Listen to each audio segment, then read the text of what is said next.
तो hello everyone, welcome to research academy and in UPSC prelims test series 2026 हम लोग discuss कर रहे थे टेस्ट वन के बारे में। और टेस्ट वन का जो पहला पार्ट था वो हमने कवर कर लिया था। So in part one we have discussed question from 1 to 50 यानी 1 से 50 तक का क्वेश्चन हमने डिस्कस कर लिया था।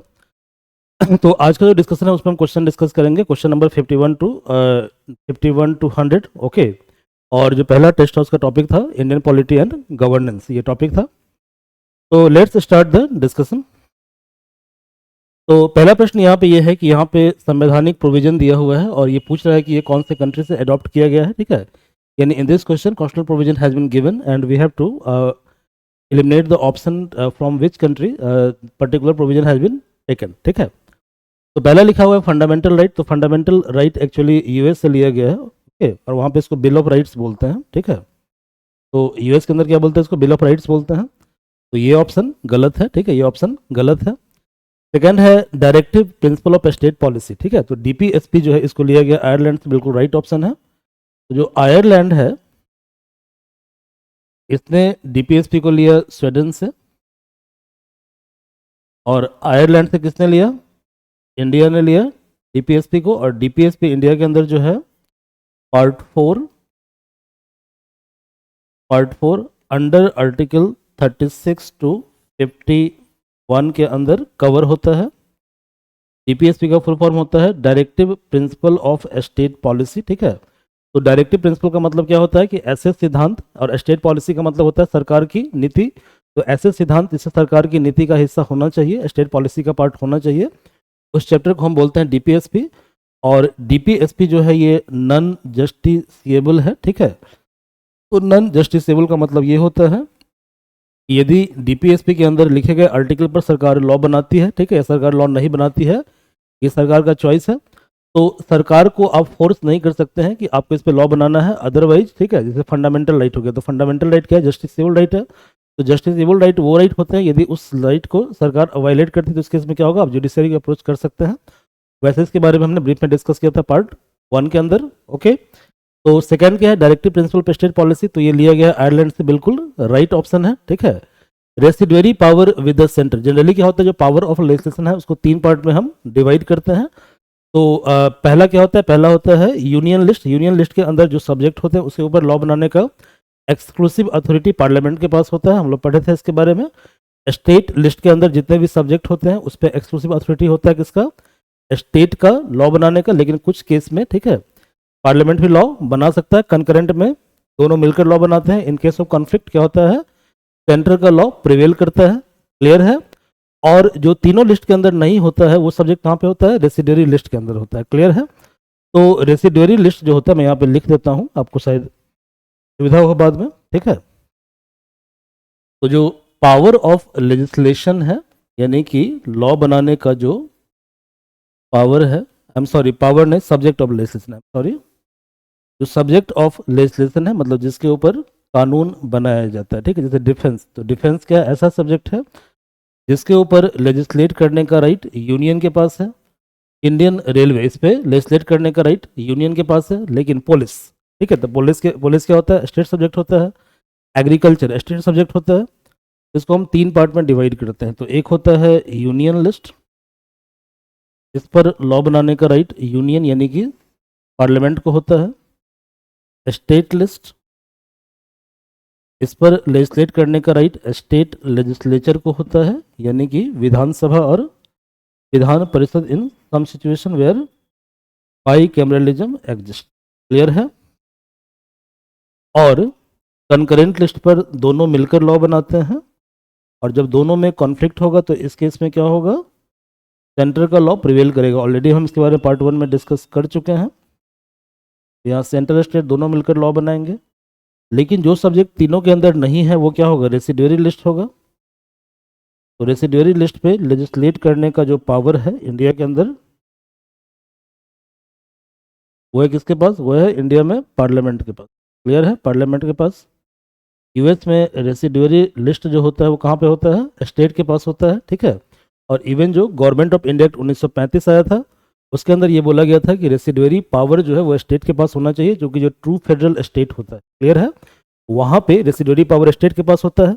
लेकिन चूंकि इंडिया क्या है, ट्रू फेडरल स्टेट नहीं है, इंडिया के अंदर क्वासी फेडरलिज्म है, जैसा कि हमने डिस्कस किया था आर्टिकल 1 के अंदर कि India is union of state rather than federation of state. Okay, that's why India के अंदर जो रेसिडुअरी पावर है इसको प्रोवाइड स्टेट को नहीं किया गया, बल्कि प्रोवाइड किया गया किसको, इंडियन पार्लियामेंट को। 2018 के प्रीलिम्स में क्वेश्चन आया हुआ था कि रेसिडुअरी पावर जो था गवर्नमेंट ऑफ इंडिया 1935 के तहत, ठीक है, किसको प्रोवाइड किया गया था, तो it was provided to governor general of India. ठीक है, खैर, अच्छा क्वेश्चन अभी गया आर्टिकल 1 का। तो क्या कह रहा है, residuary power with the centre, तो ऑब्वियसली इसे कनाडा से लिया गया है, तो we have taken it from Canada, ये बिल्कुल राइट ऑप्शन है। और पार्लियामेंट्री फॉर्म ऑफ गवर्नमेंट, तो हमारा जो पार्लियामेंट्री सिस्टम है वो वेस्टमिंस्टर मॉडल को फॉलो करता है। ठीक है, तो वेस्टमिंस्टर मॉडल का मतलब है ब्रिटिश मॉडल। कौन सा मॉडल, ब्रिटिश मॉडल। तो इसको हमने कहाँ से लिया है, यूके से लिया है। ठीक है, अब बताइए कितना ऑप्शन राइट होगा, तो यहाँ पे ऑप्शन नंबर 2, 3, 4 यानी कि 3 राइट है, तो only 3 are right. Okay, C is right option. इसको पढ़ लीजिएगा एक्सप्लेनेशन को आप। ठीक है, अगला है कि article 1 of Indian constitution explicitly mention and define federalism in India, ये बिल्कुल गलत है। ठीक है, आर्टिकल 1 क्या है समझते हैं। ठीक है, तो जो आर्टिकल 1 है इंडियन कॉन्स्टिट्यूशन का, भारतीय संविधान का, वो कहता है कि India is union of state, India that is Bharat is union of state, union of state rather than federation of state, rather than federation,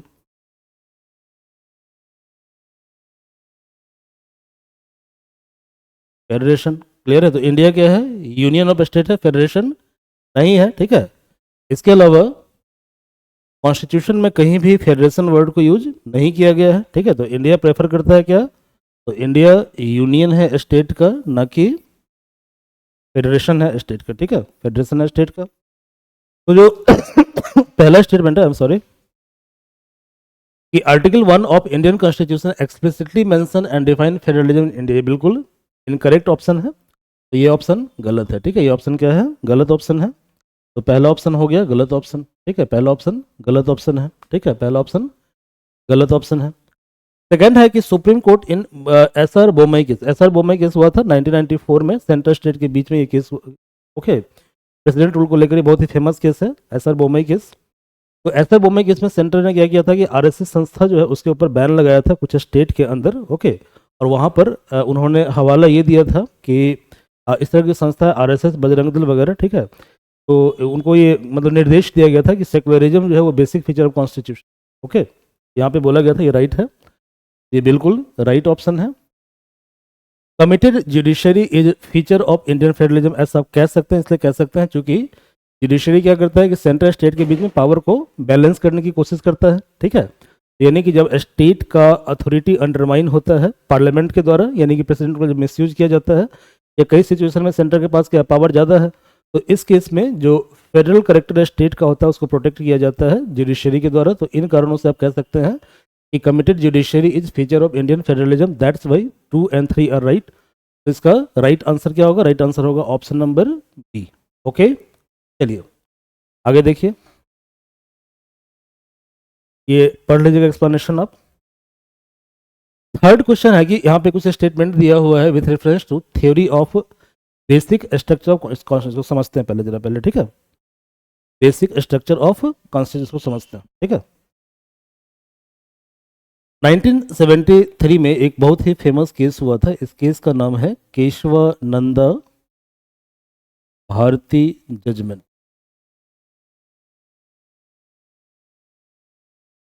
ये केस हुआ था 1973 में। इस केस के पीछे बैकग्राउंड क्या है, बैकग्राउंड को हम समझते हैं, ज़्यादा ब्रीफ हम नहीं बता पाएंगे क्योंकि टेस्ट सीरीज का डिस्कशन है, तो हमारे पास टाइम का थोड़ा लिमिटेशन होता है। ओके, बाकी हमारे यूट्यूब का एक प्लेलिस्ट है, आप उसमें देखिएगा, कोर्स वाले में सेक्शन में जाएंगे, वहाँ पर इंडियन पॉलिटी का एक कोर्स बना हुआ है। ओके, उस कोर्स में जो है इस सारे टॉपिक को ब्रीफली डिस्कस किया गया है, उस कोर्स से आप ब्रीफली चीज़ों को समझ सकते हैं। ठीक है, मैं आपको थोड़ा बहुत बेसिक बताता हूँ। ठीक है, बैकग्राउंड क्या है, बैकग्राउंड ये है कि कॉन्स्टिट्यूशन के अंदर एक आर्टिकल है, आर्टिकल नंबर 368। तो ये जो आर्टिकल है, ये आर्टिकल पार्लियामेंट को ऑथोराइज करता है, पार्लियामेंट को एम्पावर करता है to amend the constitution, amend the constitution. समझ में आ रहा है? तो ये पार्लियामेंट को एम्पावर करता है to amend the constitution. Okay, तो इसी कंटेक्स्ट में ये केस आया था, केसवंत भारतीय जजमेंट केस। उस केस में ये बोला गया था कि सुप्रीम पार्लियामेंट के पास तो ये पावर है, ठीक है, कि parliament can amend the constitution, लेकिन कुछ स्ट्रक्चर ऐसे हैं पार्लियामेंट के अंदर, ठीक है, ओके, ये हमारे कॉन्स्टिट्यूशन, आई एम सॉरी, कुछ स्ट्रक्चर ऐसे हैं हमारे संविधान के अंदर जिसको कि आप आर्टिकल 368 के द्वारा मतलब नलीफाई नहीं कर सकते, खत्म नहीं कर सकते। फॉर एग्जाम्पल फंडामेंटल राइट हो गया, जुडिशियल रिव्यू हो गया, ठीक है, सेक्युलरिज्म हो गया। तो ये सब जो कैरेक्टरिस्टिक फीचर है, इसको आप क्या कर सकते हैं, डिस्ट्रॉय नहीं कर सकते हैं अंडर आर्टिकल 368। समझ में आ रहा है? इसका मतलब ये हुआ कि बेसिक फीचर ऑफ कॉन्स्टिट्यूशन जो है, या बेसिक स्ट्रक्चर ऑफ कॉन्स्टिट्यूशन,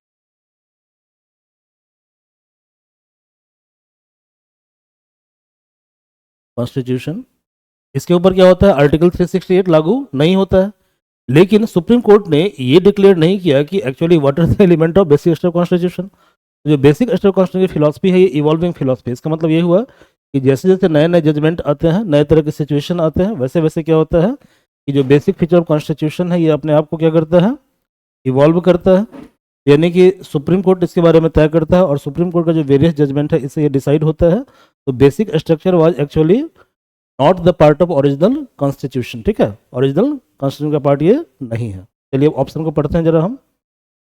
पहला ऑप्शन ये है कि it limit the authority of parliament to amend the constitution. बिल्कुल राइट है, जो कि अमेंडमेंट क्या है, आर्टिकल 368 है, ठीक है। तो क्या करता है ये, पार्लियामेंट को ये रोकता है आर्टिकल 368 को अप्लाई करने से, यानी उसके ऊपर लिमिटेशन लगाता है, ठीक है। कॉन्सेप्ट को समझिए मेनली, ठीक है, मेनली क्या करना है, चीज़ों को रटिए मत, कॉन्सेप्ट को समझिए। ओके,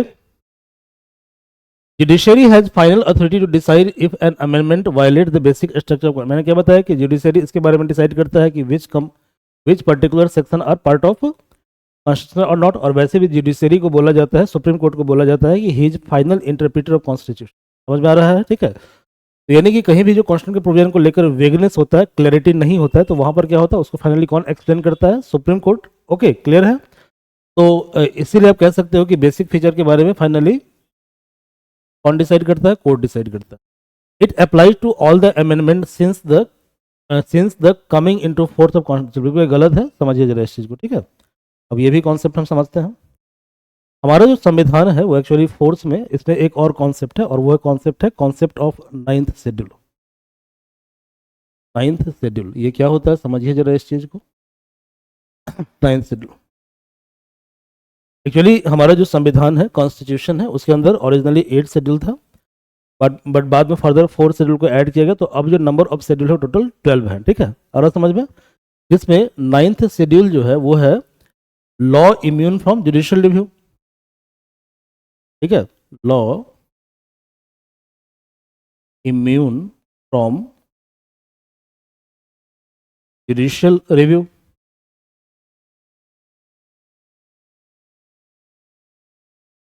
जुडिशियल रिव्यू यानी कहने का मतलब ये हुआ कि हमारे यहाँ एक प्रोविजन है आर्टिकल 13 जुडिशियल रिव्यू।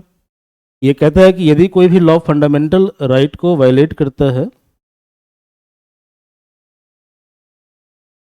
ओके, ये कहता है आर्टिकल 13 कि यदि संविधान के किसी प्रोविजन को कोई लॉ क्या करता है, वायलेट करता है, तो इस केस में उस लॉ को नल एंड वाइड कर दिया जाएगा सुप्रीम कोर्ट के द्वारा, या हाई कोर्ट के द्वारा, या जुडिशरी के द्वारा, ठीक है, आ रहा समझ में।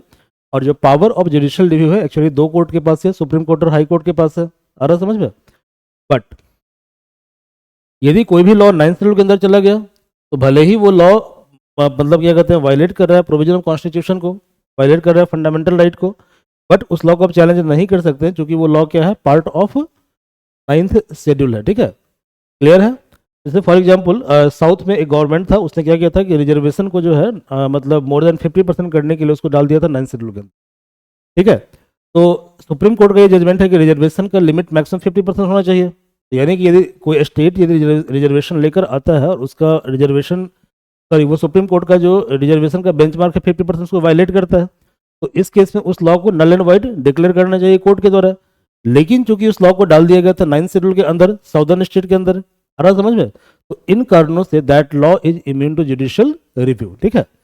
लेकिन बाद में क्या हुआ कि जो 9th शेड्यूल इसका मिसयूज बहुत ज्यादा होना स्टार्ट हो गया। हिंदू में आप जो आर्टिकल वगैरह पढ़ेंगे तो आप पढ़ेंगे कि इसका बहुत ज्यादा मिसयूज होने लगा, ठीक है। तो बाद में क्या हुआ कि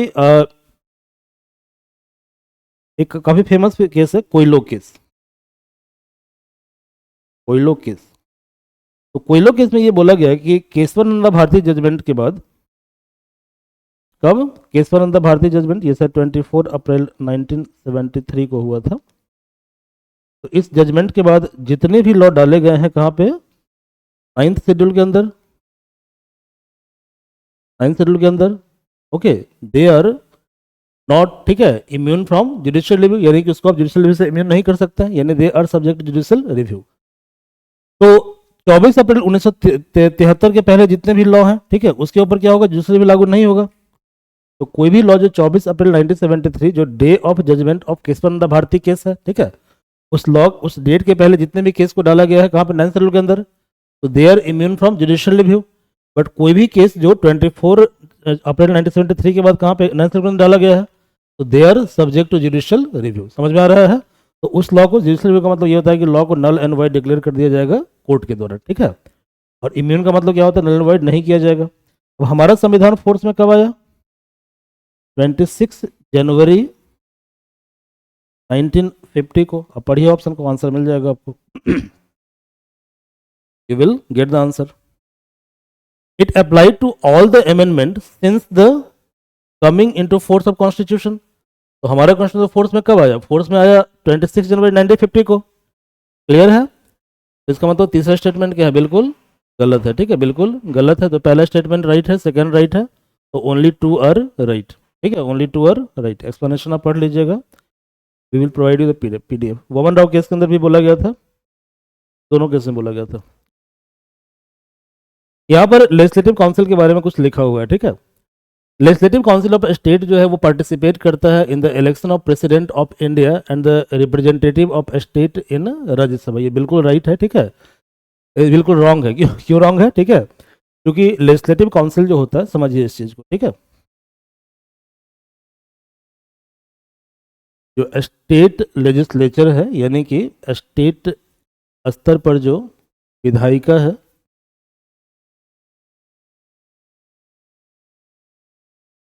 वहां पर अपर हाउस को हम बोलते हैं state legislative council, Vidhan Parishad. Lower house को बोलते हैं स्टेट लेजिस्लेटिव असेंबली, यानी विधानसभा, ठीक है, विधानसभा। ये सब ब्रीफ में आपको समझना हो तो प्लेलिस्ट पे चले जाइएगा, कोर्स पे, वहां पे दिया हुआ सारा, ठीक है। अब देखिए, जो प्रेसिडेंट का इलेक्टोरल कॉलेज होता है, मतलब प्रेसिडेंट का जो इलेक्शन होता है, ठीक है, उसमें जो पार्टिसिपेट करता है, तो जो पार्टिसिपेट करेगा उसको बोलेंगे इलेक्टोरल कॉलेज। कॉलेज, तो वहाँ पार्टिसिपेट करता है member of parliament from Rajya Sabha and Lok Sabha. Clear है? And member of legislative assembly, not council. Clear है? यानी कि जो मेंबर ऑफ लेजिस्लेटिव काउंसिल है ये पार्टिसिपेट नहीं करता है, लेकिन जो राज्यसभा के मेंबर का इलेक्शन होता है वहाँ पे एमएलसी पार्टिसिपेट करता है, ठीक है। क्लियर है? तो स्टेटमेंट की आधी बातें सत्य है, आधी बातें क्या है, गलत है ना। यहाँ पे लिखा है कि लेजिस्लेटिव काउंसिल ऑफ स्टेट जो है ये पार्टिसिपेट करता है in the election of president, तो ये तो भाई गलत है। क्लियर है? But in the election of Rajya Sabha, तो ये राइट है, ठीक है। तो यानी ऑप्शन क्या होगा, गलत हो जाएगा। सेकेंड है council can discuss the budget and vote on demand for grant. अब इसको भी हम समझते हैं। तो जो vote on demand for grant होता है उसको डिस्कस करने का जो राइट है वो सिर्फ और सिर्फ लोअर हाउस को होता है, ठीक है। किसको होता है, सॉरी, वोट करने का राइट, डिस्कस करने का राइट दोनों को होता है। तो जो vote on demand for grant है, ये कॉन्सेप्ट क्या है, इसके लिए आप वीडियो देख लीजिएगा, ठीक है। Vote on demand for grant ये एक्चुअली बजट के दौरान ये आता है, ठीक है। तो इस पे क्या होता है, इस पे जो लोअर हाउस है, लोअर हाउस का मतलब क्या हुआ, Lok Sabha at central level. Clear है? और state legislative assembly at state level. Okay, तो इसको डिस्कस करने का भी राइट है और वोट करने का भी राइट है, मतलब ये इस पे डिस्कस भी कर सकता है और वोट भी कर सकता है। लेकिन जो अपर हाउस होता है, ठीक है, अपर हाउस, तो अपर हाउस जो होता है वो क्या होता है, राज्यसभा होता है सेंट्रल लेवल पे, सेंट्रल लेवल पे। ओके, और लेजिस्लेटिव काउंसिल होता है कहाँ पे, सेंट्रल सॉरी स्टेट लेवल पे, तो ये सिर्फ डिस्कस कर सकता है, वोट नहीं कर सकता है, ठीक है। वोट ऑन अकाउंट पे क्या कर सकता है, ये डिस्कस कर सकता है, लेकिन इनको वोट करने का अधिकार नहीं है, ध्यान रखिएगा, ठीक है भाई। ये क्वेश्चन कई बार पूछता है एग्जाम में, बराबर पूछता है यूपीएससी, ठीक है। तो ऑप्शन क्या है, council can discuss the budget, ये तो राइट है, आधा तो राइट है, बट लिखा है कि vote on demand for grant, तो ये स्टेटमेंट गलत हो गया, ठीक है, स्टेटमेंट गलत हो गया। The council can not remove the council of minister by passing a no confidence motion, अब ये भी ध्यान दीजिए, ठीक है। जो नो कॉन्फिडेंस मोशन है हमेशा कहाँ पास होता है, लोअर हाउस में पास होता है, ठीक है। तो काउंसिल क्या है, अपर हाउस है, ठीक है। तो यहाँ पे क्या होगा, नो कॉन्फिडेंस पास ही नहीं होगा, इसका मतलब इसका ऑप्शन कौन सा राइट है, 1 2 3 कोई भी राइट नहीं है, ठीक है, नन इज राइट, तो इसका डी आंसर होगा, तो डी इज राइट आंसर। अगला प्रश्न क्या है, देखिए, फंडामेंटल ड्यूटीज, ठीक है। हमारे संविधान के अंदर क्या है, फंडामेंटल राइट्स है, तो fundamental right is original part of constitution, तो जैसे आपको संविधान ने राइट दिया तो वैसे आपकी देश के टुवर्ड्स ड्यूटी भी होनी चाहिए, बट जनरली क्या होता है कि ड्यूटी के टुवर्ड्स हम सजग नहीं होते हैं, ठीक है। फॉर एग्जाम्पल अभी बिहार में इलेक्शन होने वाला है, ठीक है, तो वोटिंग के प्रोसेस में पार्टिसिपेट करना ये सभी का फंडामेंटल ड्यूटी होना चाहिए, है ना। लेकिन बहुत लोग क्या होते हैं, तेज होते हैं, नवाब होते हैं, है ना, तो ये नवाब लोग क्या करते हैं, इलेक्शन में पार्टिसिपेट नहीं करते, खासतौर पर ज़्यादा पढ़ लिख लेते हैं, तो इनको पता नहीं क्या प्रॉब्लम है, इनको लगता है कि वोट देना सामान्य आदमी का काम है।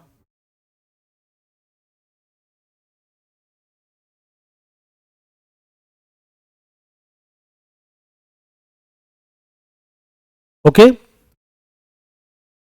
तो वोटिंग के प्रोसेस में पार्टिसिपेट करना ये अच्छी बात है या बुरी बात है, ये अच्छी बात है, ये फंडामेंटल ड्यूटी होना चाहिए, अनफॉर्चुनेटली ये ड्यूटी नहीं है, ठीक है। तो देखो भैया, ये अच्छी बात नहीं है, ड्यूटी होना चाहिए इसको, खैर। तो देखो फंडामेंटल ड्यूटी जो है ये संविधान का चैप्टर नंबर, मतलब part number, I am sorry, संविधान का पार्ट 4A है। एक कमेटी बैठी थी, कमेटी का नाम था स्वर्ण सिंह कमेटी, सरदार स्वर्ण सिंह कमेटी। इस कमेटी के रिकमेंडेशन के आधार पर 42nd कॉन्स्टिट्यूशनल अमेंडमेंट एक्ट 1976 के द्वारा, ठीक है, दो काम किया गया। पहला काम किया गया, पार्ट 4A को ऐड किया गया, और सेकेंड काम ये हुआ कि ऐड किया गया आर्टिकल 51A को, आर्टिकल 51A को।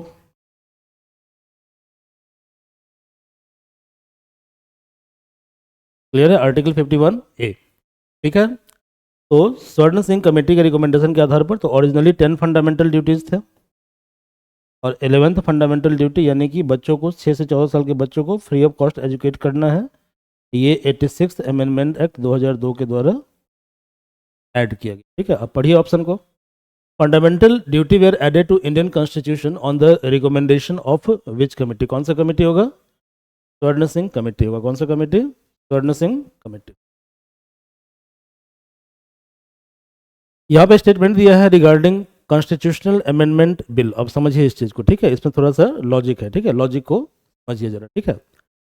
फेडरल प्रोविजन का मतलब क्या होता है, फेडरल प्रोविजन का मतलब ये होता है कि जैसे ही सेंटर और स्टेट के बीच पावर के डिवीजन की बात आएगी, ठीक है, या पावर के शेयरिंग की बात आएगी, क्लियर है, यानी कि ऐसा मुद्दा जहां पर सेंटर और स्टेट दोनों इन्वॉल्व होगा उसको बोलेंगे फेडरल इशू, कौन सा इशू बोलेंगे, फेडरल इशू, ठीक है। अब यहाँ पे प्रश्न क्या है, प्रश्न यह है कि consider the following statement regarding constitutional amendment bill, ठीक है। A bill amending the federal provision of constitution should be ratified by legislature of half of the state by simple majority, right है, कोई दिक्कत नहीं है, ये पहला स्टेटमेंट राइट है, ठीक है। कि क्या होगा कि जब फेडरल प्रोविजन को हम क्या करेंगे, अमेंड करेंगे, फॉर एग्जांपल हमने लाया था जीएसटी बिल, क्या लाया था, जीएसटी बिल, तो जीएसटी बिल लाने का पर्पस क्या था कि हम क्या कर रहे हैं कि स्टेट का जो टैक्सेशन राइट है, ओके, वो क्या कर रहा है, वो शेयर कर रहा है सेंटर के साथ, ठीक है। यानी कि स्टेट का जो पावर है, पावर ऑफ लेजिस्लेशन है, किसके ऊपर, फाइनेंशियल मैटर के ऊपर, ये शेयर हो रहा है सेंटर स्टेट के बीच में, ठीक है। तो यहाँ पे स्टेट इन्वॉल्व होती है, फेडरल इशू हो गया, आ रहा समझ में। अब देखिए यहाँ पे, तो जब भी फेडरल प्रोविजन होगा तो उसका प्रोविजन ये होता है कि दोनों हाउस, लोकसभा और राज्यसभा के अंदर बिल स्पेशल मेजोरिटी से पास होना चाहिए, इसके बाद half of the state simple majority उसको रेटिफाई करेगा, ठीक है, तभी वो अमेंडमेंट आ पाएगा, इसलिए जीएसटी में टाइम ज़्यादा लगा, गुड। तो देखो भैया, तो पहला ऑप्शन क्या है, राइट है। एबोलिशन और creation of legislative council in the state required, ये सिंपल मेजोरिटी चाहिए, इसमें स्पेशल मेजोरिटी नहीं चाहिए, ठीक है, नहीं चाहिए सिंपल मेजोरिटी, ठीक है, ऑफ पार्लियामेंट, लेकिन स्टेट लेजिस्लेटिव असेंबली के अंदर चाहिए स्पेशल मेजोरिटी, ये ध्यान रखिएगा, ठीक है। तो सिंपल मेजोरिटी चाहिए, तो ये ऑप्शन क्या है, गलत है, तो इसके लिए only 1 is right, 2 is false. कौन सा आर्टिकल यूज होगा, article 169, not article 368, it required simple majority. यहाँ पे स्टेटमेंट दिया हुआ कि president may give his assent to the bill, president withhold his assent to the bill, the president may direct the governor to return the bill for reconsideration of state legislation. समझिए इस चीज। एक होता है money bill, क्या होता है, money bill. तो जो मनी बिल होता है, मनी बिल, ओके, आपको ये चीज ध्यान में रहना चाहिए कि कौन से बिल में प्रायर असेंट चाहिए, प्रेसिडेंट का और गवर्नर का। तो जो मनी बिल होता है, मनी बिल, यदि वो पास हो रहा है पार्लियामेंट के अंदर, तो इसका मतलब प्रेसिडेंट का प्रायर असेंट चाहिए, प्रेसिडेंट का प्रायर असेंट चाहिए, और स्टेट लेवल पे गवर्नर का प्रायर असेंट। क्लियर है, ठीक है। तो यदि मनी बिल पास हो रहा है कहाँ पे, लेजिस्लेटिव असेंबली के अंदर, तो वहाँ पे गवर्नर का प्रायर असेंट चाहिए, और यदि मनी बिल कहाँ पे इंट्रोड्यूस हो रहा है, लोकसभा के अंदर, क्लियर है, तो वहाँ पर भी prior assent of president is required, ठीक है। तो जनरली क्या होता है कि मनी बिल जो होता है, मनी बिल, उसको रिकंसिडर करने के लिए नहीं भेजा जाता। जैसे मनी बिल पास हो गया हाउस के अंदर, तो जैसे ही गवर्नर के पास जाएगा, ठीक है, तो गवर्नर क्या करेगा, अपना असेंट दे देगा, क्योंकि उसकी प्रायर रिकमेंडेशन से वो पास हुआ है। और ऐसे ही प्रेसिडेंट क्या करते हैं, अपना असेंट दे देते हैं, क्योंकि प्रेसिडेंट के प्रायर असेंट से वो पास हुआ है। ये क्लियर हो, यहाँ तक कोई दिक्कत नहीं है। अब देखिए, हम दो तरह के बिल की बात करेंगे। पहले हम बात करेंगे सेंट्रल बिल के बारे में, यूनियन बिल। यूनियन बिल या यूनियन लॉ कैसे बनता है, तो पहले क्या होगा, पहला स्टेप होता है कि बिल पास होता है हाउस के अंदर, ठीक है, बिल पास होगा हाउस के अंदर, और फिर ये बिल जाता है प्रेसिडेंट के पास। कहाँ जाता है, द प्रेसिडेंट के पास। अब प्रेसिडेंट के पास तीन चॉइस होता है। पहला चॉइस क्या होता है, पहला चॉइस ये होता है कि अपना एसेंट बिल पे दे देंगे। तो जैसे अपना एसेंट दिया, तो बिल क्या होगा, कानून बन जाएगा। विथ होल्ड एसेंट, कुछ बोलेंगे नहीं, ठीक है, विथ होल्ड कर देंगे एसेंट, तो तब तक बिल डेड रहेगा जब तक ये विथ होल्ड रहेगा। थर्ड केस में क्या करेंगे, भेज देंगे रिकंसिडरेशन, कि जाओ दोबारा बिल को रिकंसिडर करो, ठीक है, दोबारा बिल को देखो, ठीक है, क्लियर है। तो अब क्या होगा, जब बिल दोबारा जब आएगा हाउस के पास, पार्लियामेंट के पास, तो पार्लियामेंट अब क्या करेगा, दोबारा बिल को विथ विदाउट अमेंडमेंट भेजेगा प्रेसिडेंट के पास। तो इस केस में president must give his assent, तो बिल क्या हुआ, कानून बन गया। लेकिन जो स्टेट लॉ होता है, स्टेट लॉ स्टेट लॉ,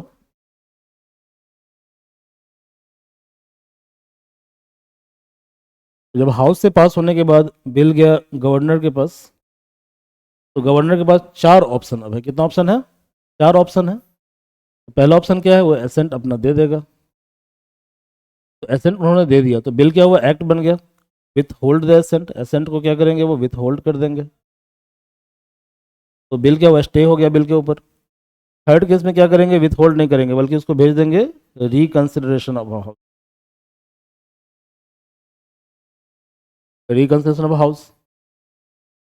और एक वो खतरनाक काम ये भी कर सकते हैं कि send the bill for reconsideration of the president, ठीक है। तो रिकंसिडरेशन ऑफ प्रेसिडेंट आ रहा समझ में,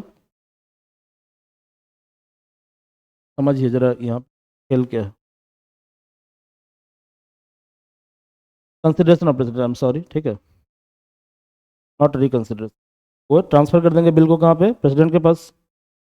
तो देखो, अब इस केस में देखो, जब बिल दोबारा आएगा हाउस के पास और दोबारा वापस इनके पास आएगा, तो governor must give his assent. लेकिन जब चला गया प्रेसिडेंट के पास, तो प्रेसिडेंट के पास क्या होगा, तीन ऑप्शन होगा। या तो वो एसेंट दे देंगे वो कानून बन जाएगा, या वो क्या करेंगे, विथ होल्ड करेंगे, तो बिल डेड हो गया, या क्या करेंगे, हाउस को दोबारा भेज देंगे for reconsideration. I am sorry, reserve the bill होता है, ठीक है, reserve the bill for president, तो रिकंसिडरेशन। अब जब ये बिल दोबारा आया लेजिस्लेटिव असेंबली के पास, तो असेंबली ने क्या किया, दोबारा इसको भेजा कहाँ पे, प्रेसिडेंट के पास। बट यहाँ प्रेसिडेंट क्या करेंगे, president is not bind to give his assent. ये ट्रिक है, इसको याद रखिएगा, ठीक है, वेरी वेरी इंपॉर्टेंट कॉन्सेप्ट। अब पढ़िए क्या है, president may give his assent to the bill, ठीक है, दे सकते हैं, कोई दिक्कत नहीं है, अभी आपने पढ़ा कि प्रेसिडेंट अपना असेंट दे सकते हैं। President withhold his assent to bill, withhold भी कर सकते हैं, कोई दिक्कत नहीं है। President may direct the governor to return all kind of bill, अब यहाँ पे ध्यान दीजिए बात, ठीक है, ऑल काइंड ऑफ बिल, ठीक है, for reconsideration of state legislature. आपने क्या पढ़ा है कि मनी बिल पे तो ऐसा नहीं कर सकते वो, ठीक है। इन कारणों से ऑप्शन 3 क्या होगा, गलत हो जाएगा, ठीक है, ऑप्शन 3 गलत हो जाएगा। तो क्या होगा, 1 2 राइट होगा, तो ओनली ओनली 2। चलिए अगला प्रश्न क्या है, ये एक्सप्लेनेशन है। हाँ, consider the following statement regarding amendment procedure of Indian constitution, a bill seeking to amend the constitution can be introduce. अच्छा देखो, मैंने क्या पढ़ाया था आपको, जो कॉन्स्टिट्यूशन अमेंडमेंट बिल है वो कभी भी इंट्रोड्यूस नहीं होगा स्टेट लेजिस्लेचर के अंदर, वो इंट्रोड्यूस कहाँ पे होगा, या तो लोकसभा में या राज्यसभा, दोनों के में से किसी एक हाउस के अंदर। तो पहला ऑप्शन हो गया गलत। प्राइवेट मेंबर कैन इनिशिएट, ये कर सकता है इनिशिएट, प्राइवेट मेंबर कर सकता है। Etch house of parliament must pass the bill separately, ये भी राइट है कि क्या होगा, पहले लोकसभा में पास होगा तो फिर बाद में राज्यसभा में पास होगा, ओके, या राज्यसभा में पास हुआ तो बाद में लोकसभा में पास होगा, तो दोनों हाउस को अलग अलग पास करना पड़ेगा। Two is right. 59, when no party has clear majority in the Lok Sabha, when the prime minister in the office dies and there is no obvious successor, when no pre-poll alliance gets clear majority in the Lok Sabha election।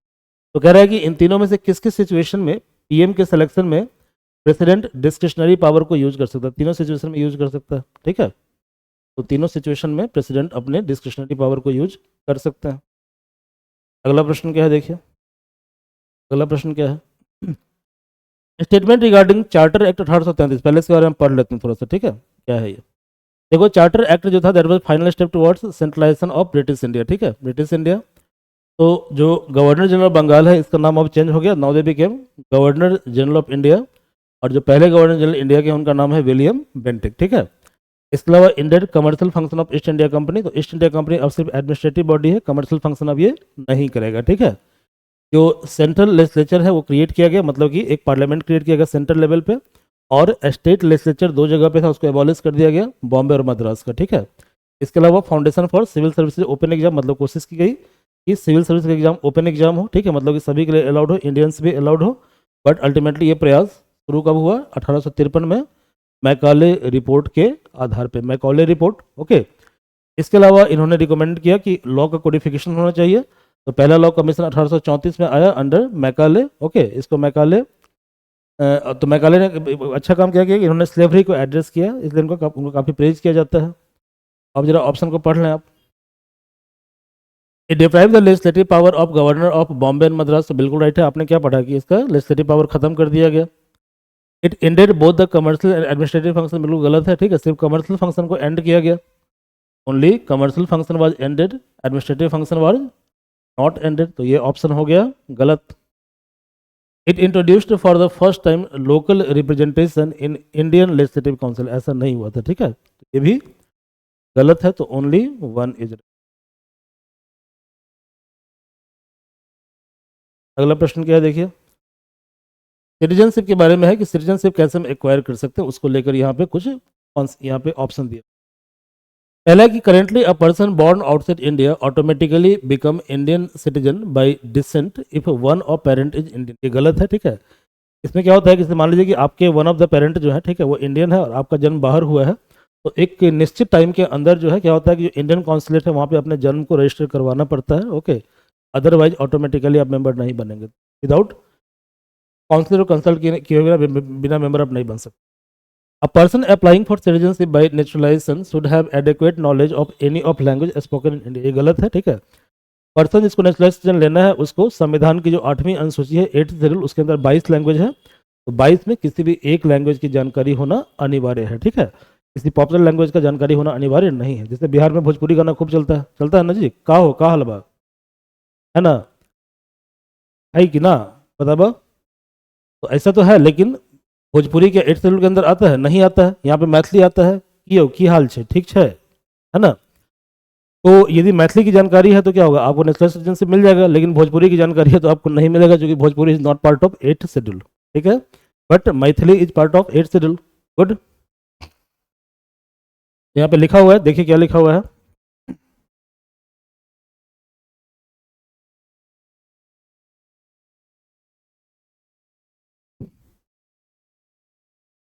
Citizenship amendment 2003 ये कहता है क्या कि a person born outside India does not automatically become a citizen of India just because one of his parent is Indian. तो condition क्या क्या है इस एक्ट के तहत? तो पहला कंडीशन ये है कि at least one parent is Indian citizen, और सेकंड ये है कि birth must be registered at the Indian consulate with in prescribed time period.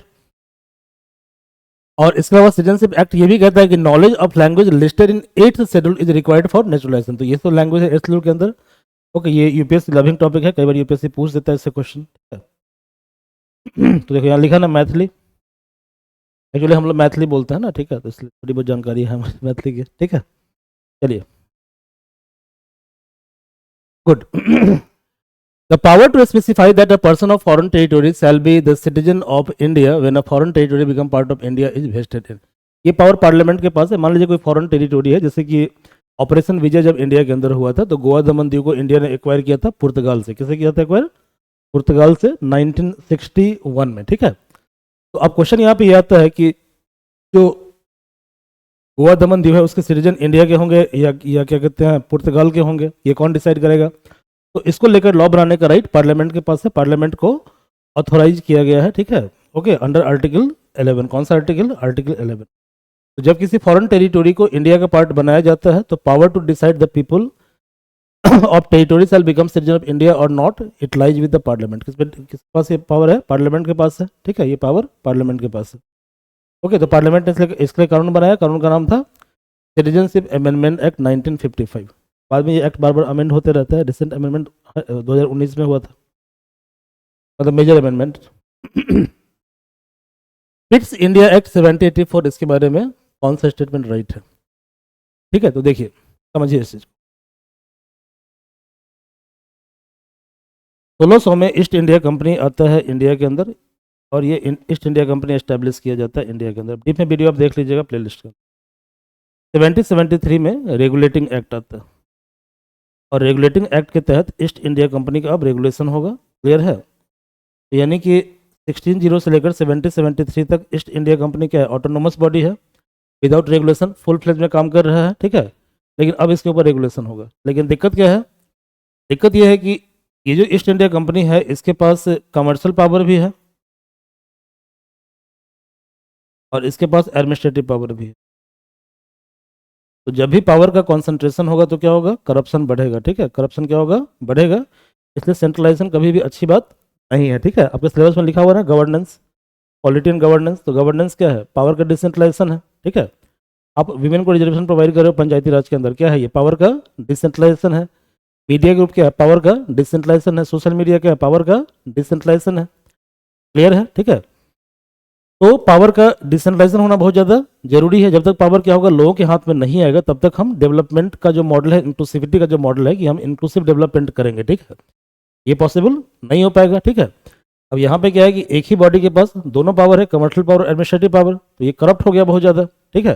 तो इस कमी को सुधार करने के लिए लाया गया पिट्स इंडिया एक्ट 1784। कौन सा एक्ट लाया गया? Pitt's India act 1784। इस एक्ट के तहत दो बॉडी क्रिएट किया गया। तो एक बॉडी होगा, इसको याद कर लीजिए, वेरी वेरी इंपॉर्टेंट, ठीक है। तो पहला बॉडी होगा कोर्ट ऑफ डायरेक्टर,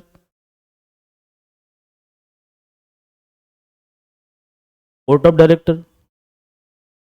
अब ये जो कोर्ट ऑफ डायरेक्टर है ये सी फॉर कोर्ट ऑफ डायरेक्टर और सी फॉर कॉमर्शियल फंक्शन। तो ये कॉमर्शियल फंक्शन अब देखेगा ईस्ट इंडिया। और एक बॉडी बनाया गया बोर्ड ऑफ कंट्रोल, जो पहले से ही था, I am sorry, board of control. तो जो बोर्ड ऑफ कंट्रोल का काम क्या है? अब ये देखेगा एडमिनिस्ट्रेटिव और पॉलिटिकल फंक्शन। पावर का क्या हुआ? डिवीजन हो गया। और पहली बार ब्रिटिश ने ये कहा कि इंडियन टेरिटोरी जो है हमारा पोजीशन है, मतलब हम उसके मालिक हैं। तो पहला ऑप्शन क्या है? It allowed court of director of East India company to manage the political affair. तो गलत है। कोर्ट ऑफ डायरेक्टर क्या करेगा? कोर्ट ऑफ डायरेक्टर जो मैनेज करेगा कौन सा फंक्शन? Administrative function. तो ये ऑप्शन गलत हो गया, ठीक है। Companies territory in India were first time called the British position in India, ठीक है। ये ब्रिटिश का पोजीशन है कंपनी के टेरिटोरी के ऊपर। तो ये राइट है बिल्कुल। तो दो होगा राइट ऑप्शन। 64। ये लिखा है, पढ़ लीजिएगा आप लोग। According to Constitution, which among the following category of person will be eligible to become citizen of India on 26 January 1950? ठीक है, 1950 को, 26 जनवरी 1950 को किस तरह कैटेगरी के लोग इंडिया के सिटीजन बनने के लिए एलिजिबल हैं? पहला ऑप्शन क्या दिया है? पहला ऑप्शन है कि person who is resident in India for 5 year immediately before the independence, मतलब कि आज़ादी के जस्ट 5 साल पहले तक, ठीक है, 5 ईयर पहले तक ऐसे पर्सन जो इंडिया के अंदर रह रहे थे वो इंडिया के सिटीजनशिप ऑटोमेटिकली एक्वायर कर लेंगे। ये गलत है, ठीक है, इसमें हम पढ़ेंगे क्यों गलत है। A person who migrated to Pakistan from India after March 1 1947 but later return to India for resettlement, तो ये भी गलत है। उसमें क्या था कि उनको एक लेटर लेकर आना था, एक डॉक्यूमेंट होना चाहिए था। A person whose parent were born in undivided India and who migrated to India from Pakistan, okay, and a person, तो हम पढ़ लेते हैं क्या। तो आर्टिकल 5 ये कहता है क्या कि domicile in India on 26 February 1950 and certain birth parent condition not a simple 5 year stay, मतलब कि सिर्फ 5 ईयर स्टे जो है ये कंडीशन नहीं होगा, ठीक है। इसके अलावा कुछ आपके पास कुछ बर्थ और पेरेंटेज कंडीशन होना चाहिए, क्लियर है। तो पेरेंट आप पे कौन है नहीं है, ठीक है, इसको वेरीफाई करना पड़ेगा आपको, ओके। तो birth is not the only criteria, okay, not the only criteria, और 5 year stay is not the only criteria. तो पहला ऑप्शन क्या हुआ, गलत हो गया, पहला ऑप्शन गलत हो गया। Under article 7 those who migrated to Pakistan after March 1 1947, okay, वो ऑटोमेटिकली इंडिया के सिटीजनशिप नहीं बनेंगे जब तक कि उनके पास परमिट फॉर रिसेटलमेंट नहीं होगा। तो डॉक्यूमेंट है, डॉक्यूमेंट का क्या नाम है, परमिट फॉर रीसेटलमेंट, ये है आर्टिकल नंबर 6, ठीक है, आर्टिकल नंबर 6, ओके 6। तो ये भी गलत है। थर्ड क्या है, article 6 covers person who migrated from Pakistan before 26 January 1950 and whose parent were born in undivided India, ठीक है, ये देख लीजिएगा, ठीक है, तो डी इज राइट ऑप्शन होगा। 65 क्वेश्चन क्या है कि गवर्नर के बारे में कुछ यहाँ पे दिया हुआ है, ठीक है। President may transfer a governor appointed to one state to other state for the rest of term, ये बिल्कुल राइट है, ठीक है। कि एक्चुअली क्या होता है कि गवर्नर का जो पोस्ट होता है, ये गवर्नर का जो पावर एंड प्रिविलेज होता है, ये अल्टीमेटली डिपेंड करता है किसके ऊपर, विल ऑफ प्रेसिडेंट के ऊपर डिपेंड करता है। तो ये प्रेसिडेंट के पास ये पावर है कि प्रेसिडेंट क्या कर सकता है, गवर्नर को ट्रांसफर कर सकता है अदर स्टेट में, ठीक है, ये बिल्कुल राइट है, ठीक है, राइट है। Governor can not hold the office beyond his term of 5 year, तो ये बिल्कुल गलत ऑप्शन है, ठीक है। Governor can hold his office beyond 5 year और for many number of terms, okay, for many number of terms, ये गलत ऑप्शन है। Constitution does not lay any ground upon which governor may be remove by, ये भी right है, ठीक है, कि संविधान में कोई ऐसा ग्राउंड नहीं दिया हुआ कि किस आधार पर प्रेसिडेंट गवर्नर को हटा सकता है। दैट्स वाई गवर्नर का पोस्ट किस पे डिपेंड करता है, प्रेसिडेंट के विम्स एंड फैंसी पे डिपेंड करता है। Governor whose term has expired may be reappointed in the same state और एनी अदर स्टेट, ये भी राइट है, ठीक है, कि गवर्नर कितने भी टर्म के लिए सेम स्टेट अदर स्टेट मतलब कहीं भी उनका अपॉइंटमेंट हो सकता है, ठीक है, ये भी राइट है। तो 2 3 4 सॉरी 1 3 4 राइट है, तो only 3 is right, D is right. चलिए अगला प्रश्न क्या है देखिए, ये पढ़ लीजिएगा, इसमें नोट्स मिल जाएगा, you will get the notes. Parliamentary system is based on doctrine of separation of power between legislature and executive, ठीक है। Indian parliament is not a sovereign body unlike the British parliament, okay, बिल्कुल ठीक है। तो पहला statement क्या कहता है कि parliamentary system is based on doctrine of separation between legislative executive, समझते हैं जरा हम, ठीक है। तो हम देखिए होता क्या है,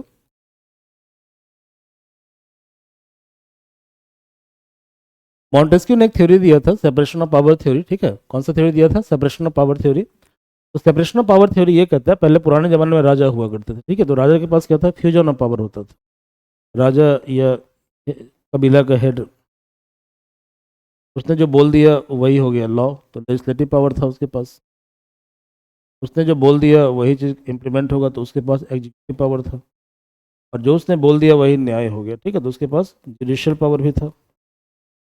इन तीनों पावर का कॉन्सेंट्रेशन था एक पर्सन के पास, दैट पर्सन वाज किंग और हेड ऑफ कबीला, हेड ऑफ कबीला। तो बाद में कॉन्सेप्ट आया डिफ्यूजन ऑफ पावर, तो बोलते हैं सेपरेशन ऑफ पावर। तो जब पावर अलग अलग बॉडी में डिवाइड होगा, ठीक है, मतलब लेजिस्लेटिव एक अलग बॉडी होगा, एग्जीक्यूटिव एक अलग बॉडी होगा और जुडिशरी एक अलग बॉडी होगा। ये तीनों बॉडी क्या होगा, आपस में सेपरेट होगा। सेपरेट होगा तो क्या होगा, ये आपस में एक दूसरे पे चेक एंड बैलेंस बना कर रखेंगे, इसको बोलते हैं सेपरेशन ऑफ पावर। लेकिन पार्लियामेंट्री सिस्टम के अंदर क्या होता है कि पार्लियामेंट के अंदर जो है, ठीक है, दो बॉडी है। तो जो लेजिस्लेटिव है, लेजिस्लेटिव, ठीक है, लेजिस्लेटिव यानी कि पार्लियामेंट, ठीक है, हमारा संसद। तो संसद का मतलब क्या हुआ, प्रेसिडेंट, लोकसभा एंड राज्यसभा। तो हमारे यहाँ जो पीएम बनते हैं या काउंसिल ऑफ मिनिस्टर बनते हैं, they are part of Lok Sabha और Rajya Sabha, they are member of Lok Sabha और राज्यसभा। क्लियर है। तो यानी कहने का मतलब ये हुआ कि लेजिस्लेटिव एक बड़ी बॉडी है, ठीक है, और लेजिस्लेटिव के अंदर कौन होता है, एग्जीक्यूटिव होता है। यानी कि all executive are member of legislative. Legislative, तो क्या एग्जीक्यूटिव लेजिस्लेटिव यहाँ पे अलग अलग है, नहीं है, ठीक है। तो parliamentary system is not based on separation of power between legislative and executive. तो ये ऑप्शन बिल्कुल ही गलत है, ऑप्शन बिल्कुल ही गलत है। Indian parliament is not a sovereign body, बिल्कुल राइट है कि इंडियन पार्लियामेंट सोवरेन बॉडी नहीं है। इंडिया में कॉन्स्टिट्यूशन सोवरेन बॉडी है, और यूके में क्या है, यूके में पार्लियामेंट सोवरेन है, इसलिए वहां पे जो कॉन्स्टिट्यूशन है वो क्या है, अनरिटन है, ठीक है। ये बिल्कुल राइट है, तो one is incorrect, two is correct, two is correct. अगला प्रश्न क्या है, देखिए।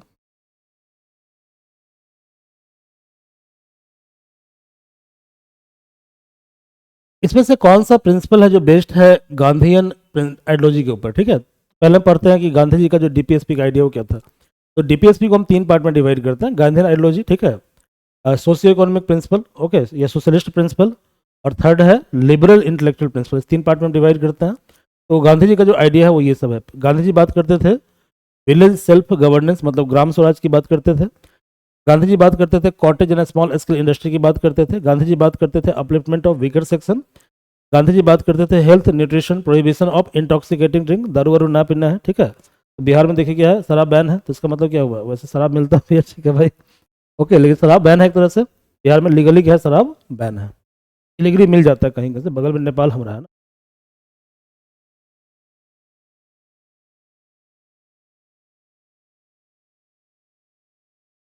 ठीक है, मुझे कहाँ से मिलता है, नेपाल से मिल जाता है। नेपाल हो गया, पंजाब, पंजाब तो बहुत, झारखंड हो गया, क्या लोग चला जाता है पीने। तो इंटॉक्सिकेटिंग ड्रिंक शराब नहीं पीना है। काउ और मिल्च एनिमल होगा यहाँ पे, ठीक है, सिर्फ काउ नहीं होगा। तो क्या करना है, काउ और मिल्च एनिमल को बचाना है, ओके, और रूरल डेवलपमेंट को करना है, ठीक है, मतलब ग्रामीण विकास। तो पहला ऑप्शन क्या दिया है, पहला ऑप्शन दिया हुआ, तो इसमें से क्या पूछ रहा है कि इसमें से कौन सा डायरेक्टिव प्रिंसिपल गांधी जी का है, ठीक है। To promote cottage industry on individual and cooperative basis, बिल्कुल राइट है। To organise agriculture and animal husbandry, तो यही चीज हो गया ना, काउ को प्रोटेक्ट करना है, रूरल डेवलपमेंट करना है, ठीक है, ओके, और विलेज सेल्फ गवर्नेंस, तो ये भी राइट है। रेज लेवल ऑफ न्यूट्रिशन, तो हेल्थ न्यूट्रिशन की बात गांधी जी करते थे, यानी कि all the directive principles are inspired from Gandhian ideology, right है।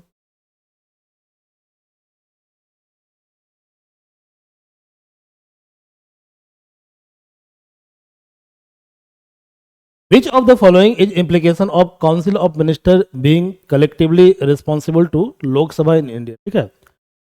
तो लोकसभा इन इंडिया मतलब कि लोकसभा में क्या होता है कि जो काउंसिल ऑफ मिनिस्टर होता है वो क्या होता है, कलेक्टिवली रिस्पॉन्सिबल होता है। इसका मतलब ये हुआ कि he is answerable to the house, ठीक है। तो council of minister who loses the confidence of Lok Sabha is obliged to resign, ये बिल्कुल राइट है कि यदि आप आपने आपका नो कॉन्फिडेंस मोशन पास हो गया, ठीक है, आपका कॉन्फिडेंस क्या होगा, लूज हो जाएगा, यानी कि आप सरकार मेजोरिटी में नहीं है, ठीक है। तो जब सरकार मेजोरिटी में, सरकार क्या होगी, गिर जाएगी। तो ये बिल्कुल पहला ऑप्शन राइट है, तो one is right. If council of minister loses majority in the Lok Sabha the house needs to be dissolve, ये बिल्कुल गलत है, ठीक है। यदि काउंसिल ऑफ मिनिस्टर डिजॉल्व होता, सॉरी, लूज करता है कॉन्फ्रेंस को, तो अदर पार्टी, अपोजिशन पार्टी को इनवाइट किया जाता है कि आप सरकार को फ्रेम कीजिए, ठीक है। यदि वो भी मना कर देता है, मतलब कोई भी पार्टी सरकार को बनाने के लिए तैयार नहीं है, इस केस में हाउस डिजॉल्व होता है। ये बिल्कुल गलत ऑप्शन है, तो इसलिए वन इज राइट, ओके। 69।